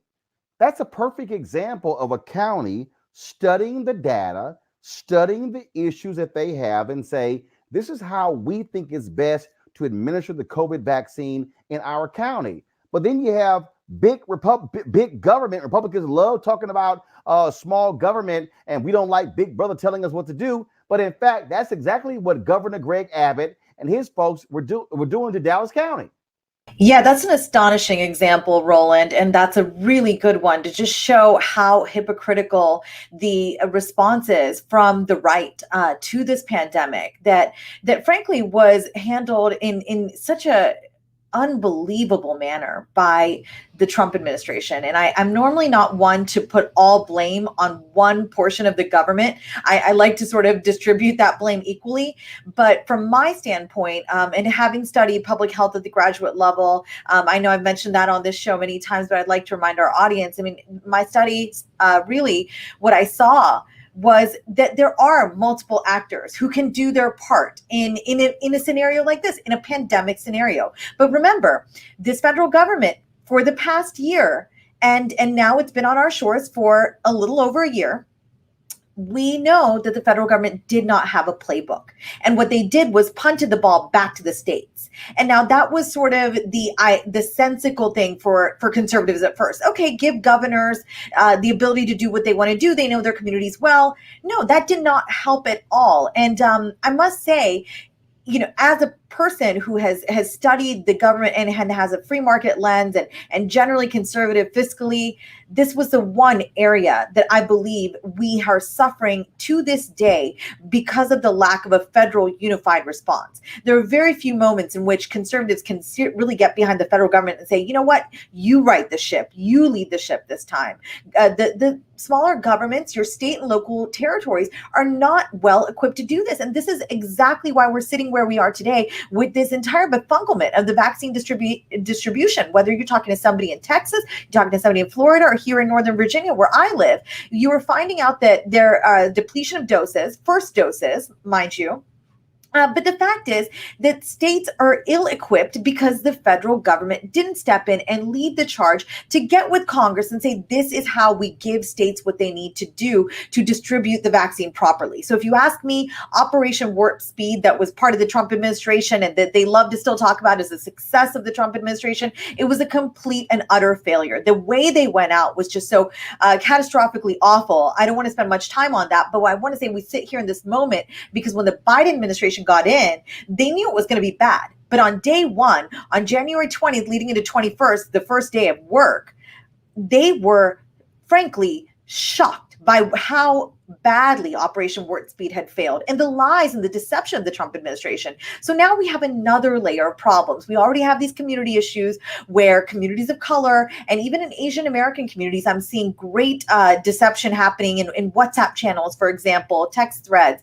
The disinformation was always a problem, but the added layer now is this potential for a message to say that the Biden administration isn't handling this correctly, whereas it was really this trickle down effect a few weeks later that we're finding was because of the Trump administration's actions. A couple things I think we can do to alleviate some of this is to remind people of the facts of how vaccine distribution was befungled by this federal government. And secondly, and that states never got the money they needed to do testing and tracing. So testing, yes, it's so important. We hear about it so much, but the tracing portion is so huge. And that's what I know that federal government needed to do their part to get states the money they needed. Congress failed us. The last Congress failed us on that as well. So these are the two stats that I like to remind people in this moment, because I'm getting a lot of text messages from folks in my native West Virginia, which is just 5 hours away from where I live now in Northern Virginia. And I'm getting texts from people in rural and urban communities saying,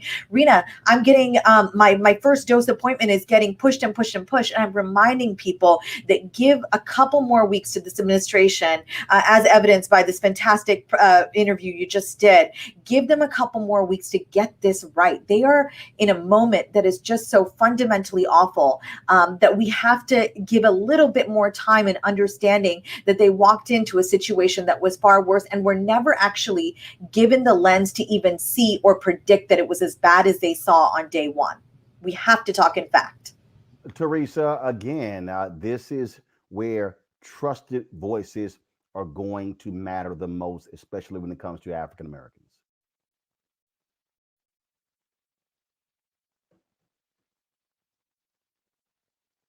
Teresa, did you hear me? Yes. Can you hear me? Yes, now go. Yes. That looks like educating African Americans with shows that actually talk about these type of issues with African American communities. So as much as I care for what the Biden administration is going to do as it relates to educating the public, but we have to be honest about this. You have to start spending ad dollars. You have to start spending financial resources in order to educate the public, African Americans and minority communities, through the mediums of how they receive communications. So that is your social media, that is your podcast, that is, television show and programming. So I think there has to be a very, very intuitive effort on the Biden administration if they want to have a serious conversation about educating the public, about putting voices on. It's not enough just to take a shot on camera on CNN, because let's just be honest, some African American and minority communities don't have cable, still in these times. So what are they doing locally? What are we doing to fund some of those educational initiatives and programs in order for them to get their point across that, yes, you need to wear a 2-ply mask. Yes, vaccinations are the way to go. But regardless of all of that, we need to make sure that we are not only having minorities at the table, but we are also funding podcasts, communication efforts, and social media efforts that is actually reaching them so it can actually get to their households and they can spread the word. Folks, I want to talk about this next story. Typically, I ignore stories like this, okay? I don't do a lot of entertainment and sports on here. I do no gossip because, frankly, we are inundated with that in Black America when it comes to pop culture and entertainment and sports. But I saw the video that Chloe Bailey put out celebrating her 1 million social media followers. And then I saw it. Then I saw the tweet. All of a sudden, then this reaction, all these people who were trashing her because of her video. And it frankly pissed me off. So here's the original video.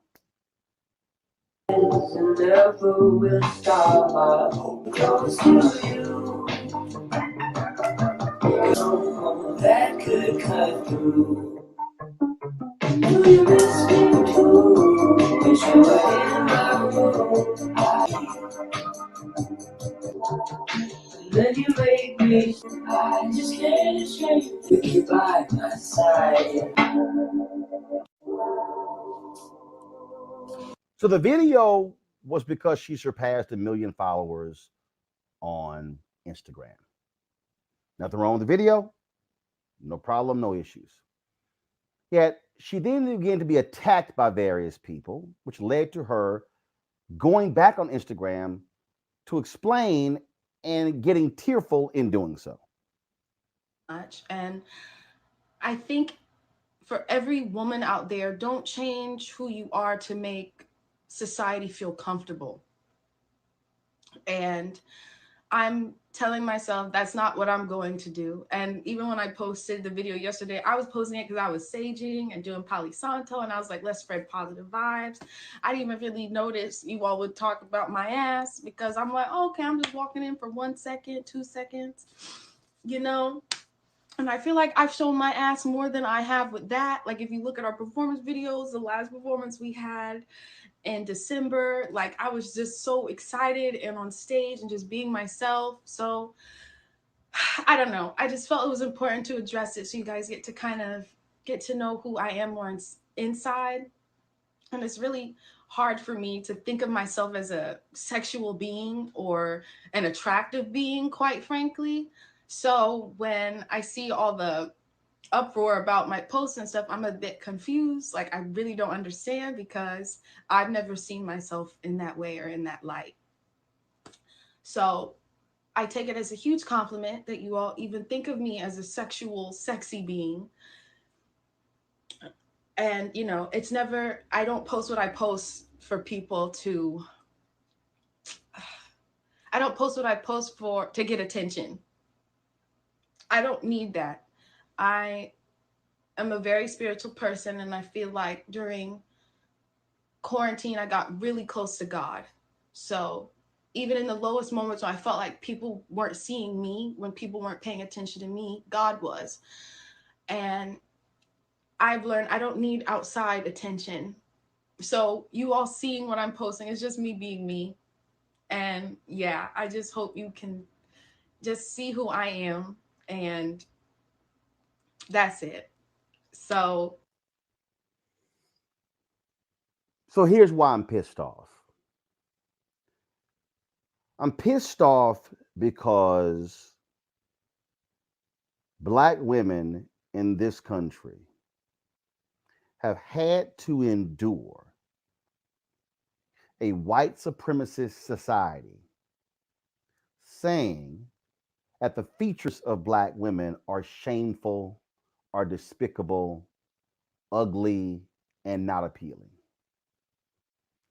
We live in a society where a Black woman's hips, her lips, her breasts, her thighs, her calves, her hair, her facial features is all seen as ugly. That is the historical lens by which Black women have been defined in America. You've had white folks, including some Black folks, demean and criticize the physical features of Serena Williams and Venus Williams. We've seen them say things about other Black women. Oh, they are too muscular and they, oh, that's not appealing.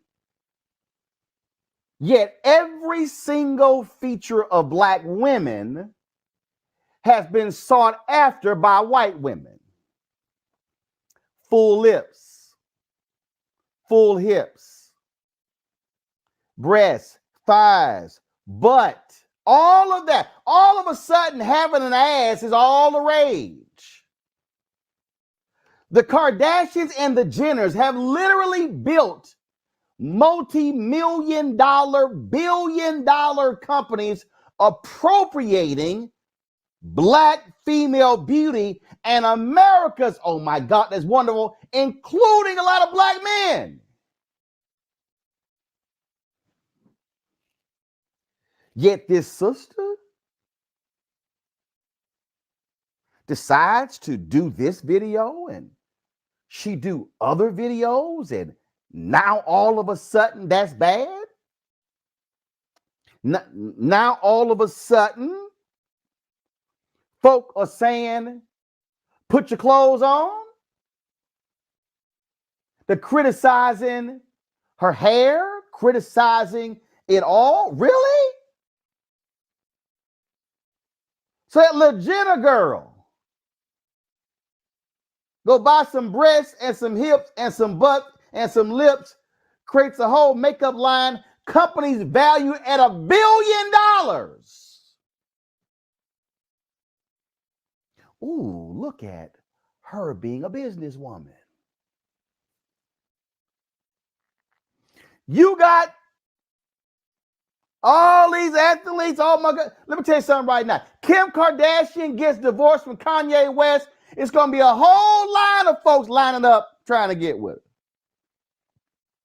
Oh, the exotic features. Oh, look at her.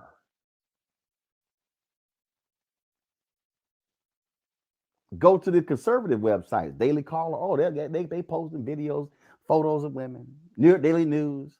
There's a white woman who's a golfer, Paige. I forgot her last name. I swear she on the New York Post every single day, wearing some tights, showing her breasts and showing her body. But when a black woman decides to have a positive body image, now she's being attacked? Oh, hell no. No, hell no. I was a part of the YouTube Black Content Creators Summit that took place in Atlanta in 2019. Chloe and Hallie were there. Just briefly, we were all in the group. Didn't have a conversation with them. Don't know them. Have never said chat with them.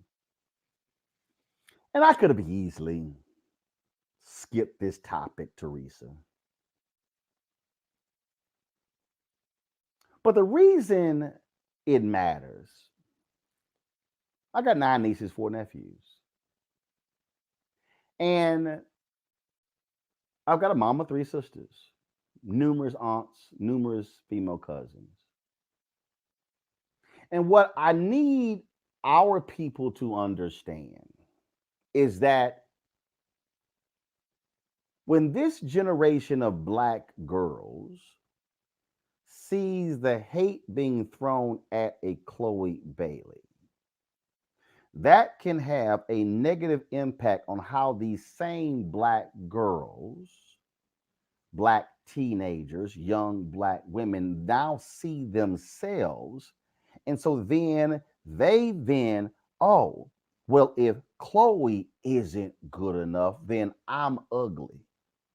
Then I'm not worthy. Then I don't look as good. And then when there are those people who then begin to body shame them and criticize them and condemn them on social media, they then begin to internalize that. And that then plays a role in some folk deciding whether they want to take their lives or not. And so I need folk to understand, especially folks who are watching on African American, that one of the things that we must do is actually affirm blackness, affirm black beauty. See,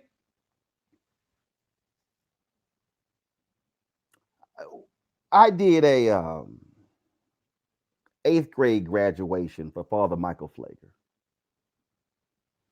And whenever I do graduations, I stand there and I shake the hand of each graduate, whether that's an 8th grade, whether it's a high school, whether it's a college.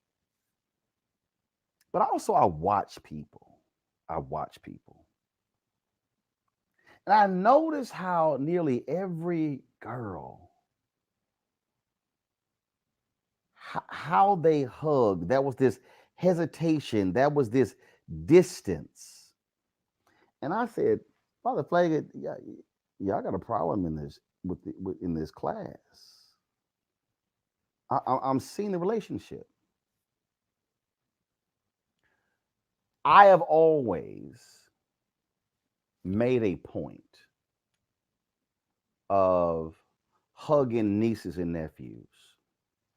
I don't believe in that distant thing. I don't believe in, oh no, I need you to stay away from me. Because see, what I understand psychologically is that if you grow up and you do not have a loving environment, if you grow up and folk don't hug, they don't really speak, there's sort of this distance, that then carries over into all of your relationships.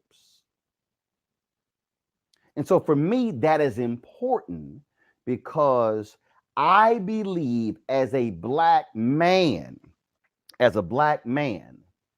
that I need to show the black girls and the black women in my family how to have healthy relationships where we are not afraid to hold each other and embrace each other. And I dare say we cannot be silent when a black woman, a young black woman like Chloe Bailey is attacked because she needs to have the public and virtual embrace of our people, where we are affirming her black beauty so she understands there is nothing wrong with who she is, Teresa. Yeah, on so many levels, Chloe Bailey's story is similar to millions of young women and women who are older right now, who have still been going through so much of this body shaming and much of the humiliation that has been going on, not only in our culture, but through social media, through the impact of words. And it's very, disconcerting, because as we look at our young women, we can mentor, to a certain extent through organizations, through programming. But you're right, it takes the love, it takes the hugs, it takes that intimacy of knowing what a relationship feels like, what love actually feels like, because otherwise they're going to social media outlets that is telling them that they need to enhance, or they'll get targeted ads, filtered to them based upon looking at, one of the Kardashians' line of work that they've done to their bodies or to their face, or showing that they can have a black man and still be able to talk about black issues. It's very interesting. But I think what I got from you, Roland, is the opportunity, that women like myself and other women who are in leadership, who are doing well, is to give that compliment, to give that you are, bold, you are beautiful, you are everything that you need to be. And so I think there is, something that we all need to do, is to, when a young black woman is being attacked, the community and the culture and every other organization, but as an individual, just needs to say something. I think the silence in our communities has hurting us so much that we're seeing more young women in abortion clinics than we are seeing them in business schools. So I think there is a lot to say there. But moreover, when we police black women, especially their bodies, we are essentially telling them that they are not worth it. But we all know that we are worth it, because it looks like capital America, America is capitalizing off of us. So there is more that we need to do, but I believe it starts with us individually taking a conscientious approach on how we deal with each other first. Rena, I've raised the point. First of all, I have a typical ban on this show when it comes to anything Kardashians or Jenner, like flat out ban. But the reason I'm raising this is because I understand double standards, and I understand how America, white America, will fully embrace a Kim Kardashian, Jenner's, and then black folks do the same. But then I also understand how black self-hate can also lead to a condemning or a condemnation of a Chloe Bailey. When I look at some of the comments, oh, she's sitting here and she's, doing videos and she is wearing her underwear. Please tell me the difference between that and somebody in a bikini. Please tell me the difference between folks who are hugely popular and making hundreds of thousands of dollars and millions of dollars as swimsuit models. Please tell me the difference when CBS aired the annual Victoria's Secret's fashion show from Miami, which last I checked were women who were walking down runways with huge feathers on wearing underwear. I really think what we're dealing with here, Rena, is we're dealing with people who are not happy when a Black woman decides to say, I'm beautiful, I'm sexy, and I really don't care if y'all got a problem with it. And in one of her videos, she talked about how she had to deal with um, uh, feeling negative about her own body. What people have to understand is that this affects Black women when you have this level of hatred. When Black people have said you've got nappy hair. We all remember the video of the young Black girl who was having her hair combed, and the sister, I believe she was a babysitter, or it was a mother, I can't remember, who was like, no, baby, you are beautiful. Baby, you are gorgeous. The reality is, because of the history of white supremacy in America and Black people being victims of white supremacy, then taking on the Stephen mindset of white supremacy, we then can have self-hate, not realizing where our self-hate originated from, and it wasn't from us. It all stems from white supremacy in America. Talk, Roland. Black women are particularly vulnerable to the effects of European standards of beauty. That's what this is about. European standards of beauty. And that's what we live with in this country, because those standards emphasize skin color and hair types that exclude many Black women, especially those with darker skin. So, I've read a lot of research on this. I want to talk about Chloe Bailey in just a second, but there's a lot of research out there that indicates that European standards of beauty can have really damaging effects on the life trajectories of Black women, especially those with dark skin, and primarily in the form of that internalized self-hatred that you just mentioned. So it's really important that we start addressing these effects right away. And, when I watched that video of Chloe Bailey, all I saw was happiness radiating from this very beautiful woman. And I'm not just saying that because we're talking about standards of beauty right now. Her happiness was radiating. She was positive. She wasn't doing anything salacious. I mean, that's one way that society has generally judged women. But it's like when a woman that is rail thin, white, wearing skimpy underwear is walking down a runway in Miami with popular singers singing all around her and big feathers, that's suddenly cool. But this chick is just being her authentic, real self and celebrating. She's Black joy. That's all it was, on display. And she was being herself. And I felt my heart just goes out to her, honestly, because when she talked about not seeing herself as an attractive woman and the sexualization around it, I just felt like, wow, what are we doing to women? And I've grown up in this era. And without really dating myself, I came up, I'm closer to 40 than I am to 30. Let me put it this way. I came up in an era where all the magazines that I ever saw were always white women, were always rail thin. And I hated my curves. I was ashamed of the melanin in my skin. I remember going to my senior prom. My mother's friend came and did my makeup. 18-year-old me didn't really need makeup. I had all right skin, but I looked like I had white face because the foundation was so light.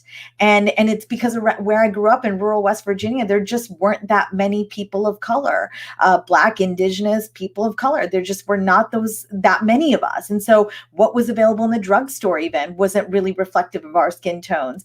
And I look back in those pictures and I cringe because I didn't need makeup. I didn't need that foundation 3 shades lighter that my mom was sort of saying, make her lighter, because these are the standards of beauty that our bodies, women in America that came up in my age demographic, primarily, these were the messages being sent to us by corporate America, by advertising execs, that we were not right if we weren't white, that any amount of melanin in our skin suddenly put us in a different category. And I just want to thank you, Roland, really genuinely from the bottom of my heart, being honest and open as a male about how you embrace your family, your relatives, and just showing them it's okay who you are. Your body is just fine the way it is. I even dealt with feelings as recently as last month of feeling ashamed, going somewhere and putting on a blazer because I was ashamed of looking too busty, as if that was going to welcome something at my age. And I'm a married woman, a mother. And these are still the ingrained standards, unfortunately, that have pervaded the minds of people of color, primarily Black women. And it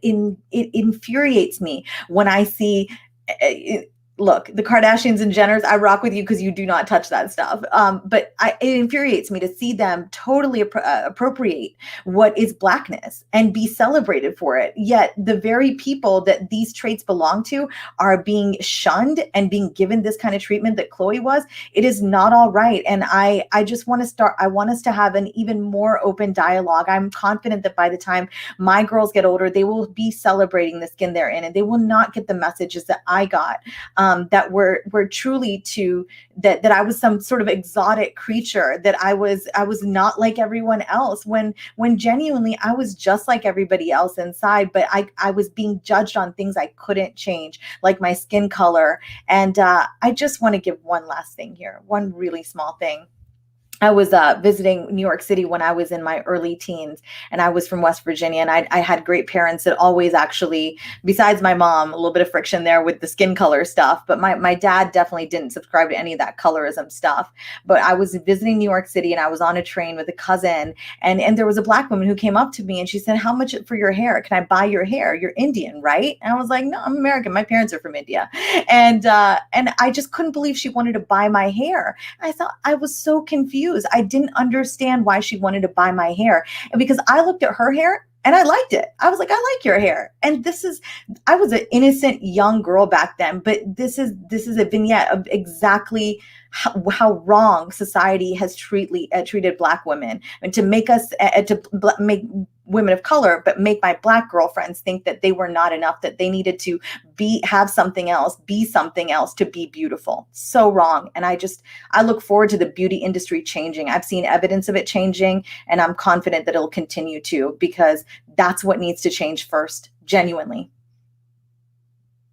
This was a comment posted by somebody named CD on the YouTube channel, and I think it's pretty stupid. Black American women are more sexually liberated than any other group of women. Other groups of women are inspired by them, so I don't buy this. Well, CD, you don't buy it because you don't actually understand history. Black women have actually been the targets, been subjugated to violence and abuse in this country. Not seen as models of beauty. And then when a Black woman is seen as a model of beauty, it is by white standards. Typically, she had to be light-skinned and have good hair. We know, Joseph, when there was a magazine that altered the features of Beyonce, of Kerry Washington on their magazine covers. Skin was lightened, was thinned as well, because there were photo editors who said, that's a little too much hip, that's a little too much butt. We can't quite have that. And so what the person said is incorrect. And I think what ends up happening is that we go through this in this society where, again, if you are a Black woman and you are proud and public of your features, it's a problem. I mean, I think back to the idiotic Black men. One of them I'm not gonna name, who I think is just stuck on stupid. I don't know why anybody follows or listens to him, who condemned Megan Thee Stallion and Cardi B when they came out with the WAP song. Snoop Dogg even had the audacity to provide a comment on that, when I'm like, Snoop, you talked in a lot of your music about sex, but when these two Black women, when these two women of color decide to put a song out making it clear how they feel about sex, oh no, you're a lady, you shouldn't be doing those things. This is what we're dealing with, and I need people to understand it does have a negative impact on young Black girls who will be Black women one day. Absolutely. And I think part of the issue that we have here is we're dealing with history. History where Black women were either hypersexualized and just available for whoever wanted to have them, and Black women who are feared. And it's kind of been that tension in society all along, while you have the white beauty industry trying to take advantage of that. I mean, I'm old enough to remember Bo Derek having braids, you know, when people thought that was scandalous because she was co-opting a black style, a cultural style. And we've gone from there to having Adele with Bantu braids, Bantu knots rather. And it just infuriates me, the fact that we really can't get this right even after 400 and some odd years. So kudos to Chloe for trying to stand up to this kind of negativity, but it can have an impact. It will have an impact, and you don't know that impact until these young women become of age. And so we have to do the best as Black men and as men in general to make sure that that doesn't happen, and to understand that Black women are beautiful and that they will be beautiful. They always have been, and there's no question about that at all in my mind. Again, that was critically important, and I just want us to understand that if you want to disagree with Chloe Bailey doing a video in her underwear on Instagram, fine, okay, whatever, that's fine. But what you're not going to do is condemn how she looks. You're not going to condemn beauty. You're not going to create the doubt, because I think we need to understand there are a lot of Black women who have grown up in this country who have been told, not just by peers, but by family members, that they are ugly, that they are not beautiful, that their hair is not quality, that their features are not good. And so, I mean, and look, and here's the piece. Social media changes. And look, we all say things, and we might crack jokes, and we might do things along those lines. But we do have to understand that there is a significant difference in America in the policing of Black women's bodies. We need to understand that that is real and not something that we can simply ignore. I was going to do a deconstruction for small businesses, but I'm going to push that to tomorrow. But I do have one final story. What time is it? No charcoal grills are allowed. I'm white. I got you, bro. Illegally selling water without a permit On my property. Whoa! Hey! Give us your right. You don't live here. I'm uncomfortable.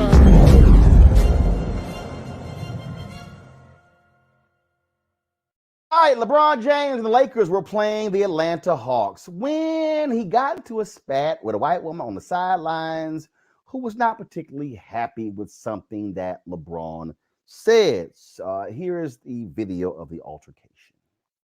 So I'm minding my own business, and Chris has been a Hawks fan forever. He's been watching the games for 10 years, whatever. He has this issue with LeBron. I don't have an issue with LeBron. I don't give a fuck about LeBron.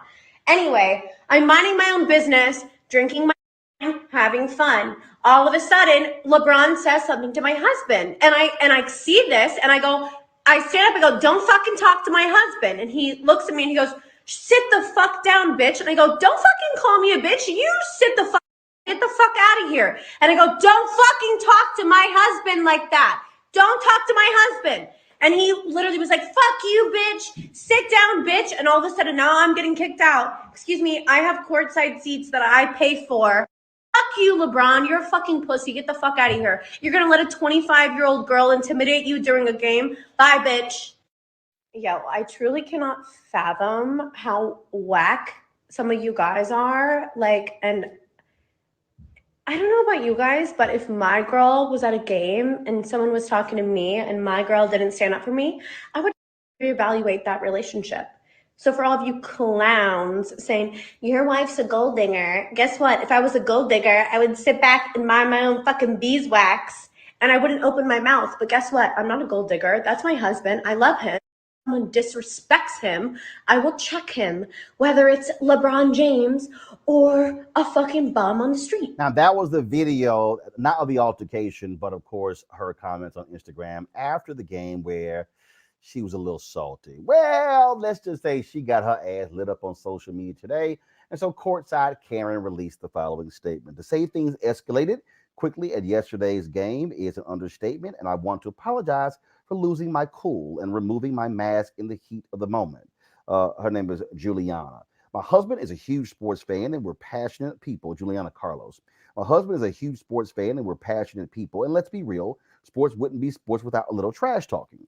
What should have been quick back and forth between two adults got out of hand, and my natural instinct to stand up for the man I love kicked in.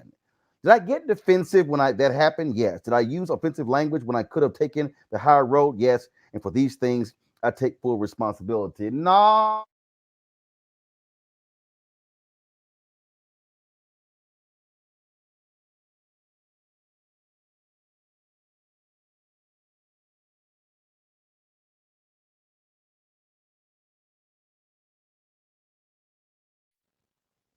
Teresa?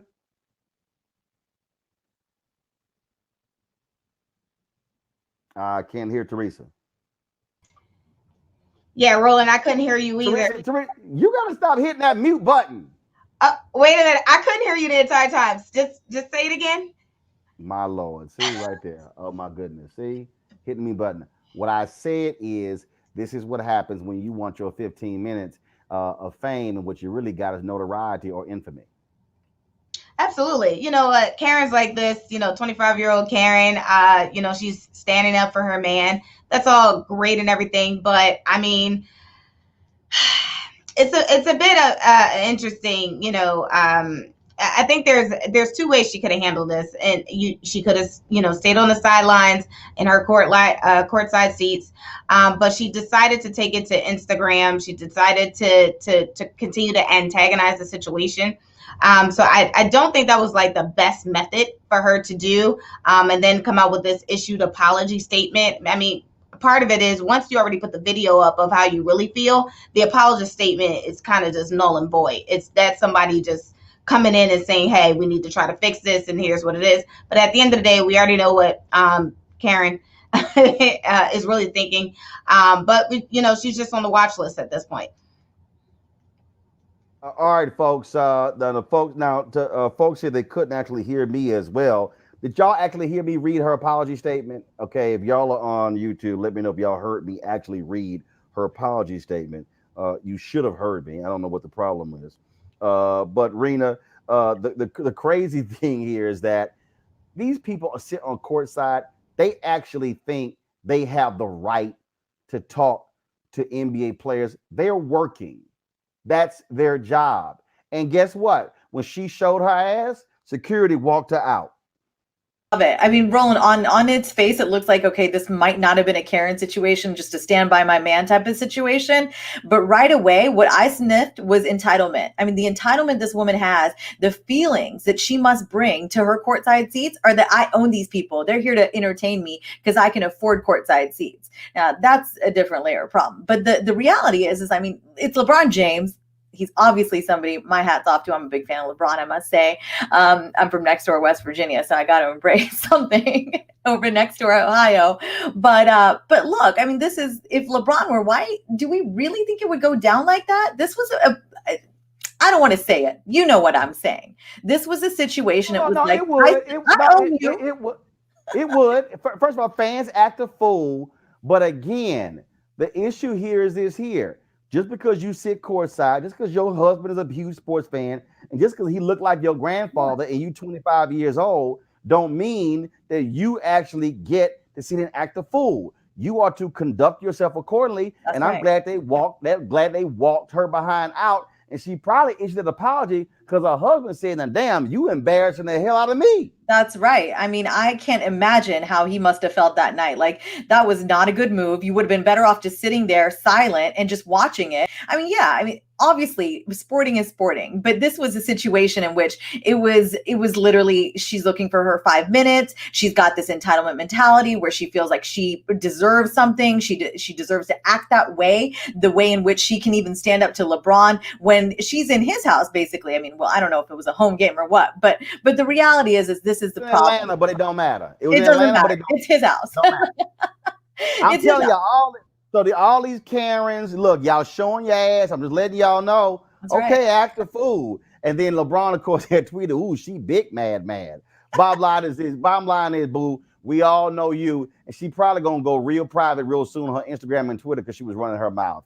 That is it for us, folks. I appreciate it. Rena, Teresa, Joseph had to go as well. Y'all, thanks for watching today's show. I will tomorrow do my deconstruction on small businesses thinking Black businesses thinking too small. We simply ran out of time because we went a little long at the top of the show, and so I'll deal with that on tomorrow. If y'all want to support Roland Martin Unfiltered, please do so by joining our Bring the Funk fan club. Our goal is to have 20,000 of our fans or more support our work by contributing at least $50 to our Bring the Funk fan club. That's $4.19 a month, 13 cents a day. You can support us directly. If you subscribe on YouTube, then we get 55% of your support. They get 45%. But if you give to us directly, then we get all 100%. We appreciate that. There are people who support us with less.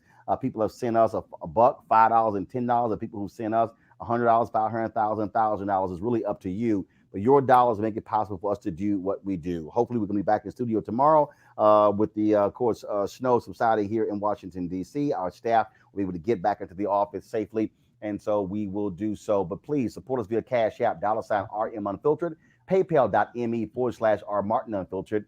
Support us at Venmo.com/RM Unfiltered. Send us an email to support at Zelle, Roland@RolandSMartin.com. You can also support us with a money order, New Vision Media, Inc., 1625 K Street Northwest, Suite 400, Washington, D.C., 2006. Folks, thank you so very much. Shout out to all the Alpha brothers in the house. You know how we roll. I'll see y'all tomorrow. Holla!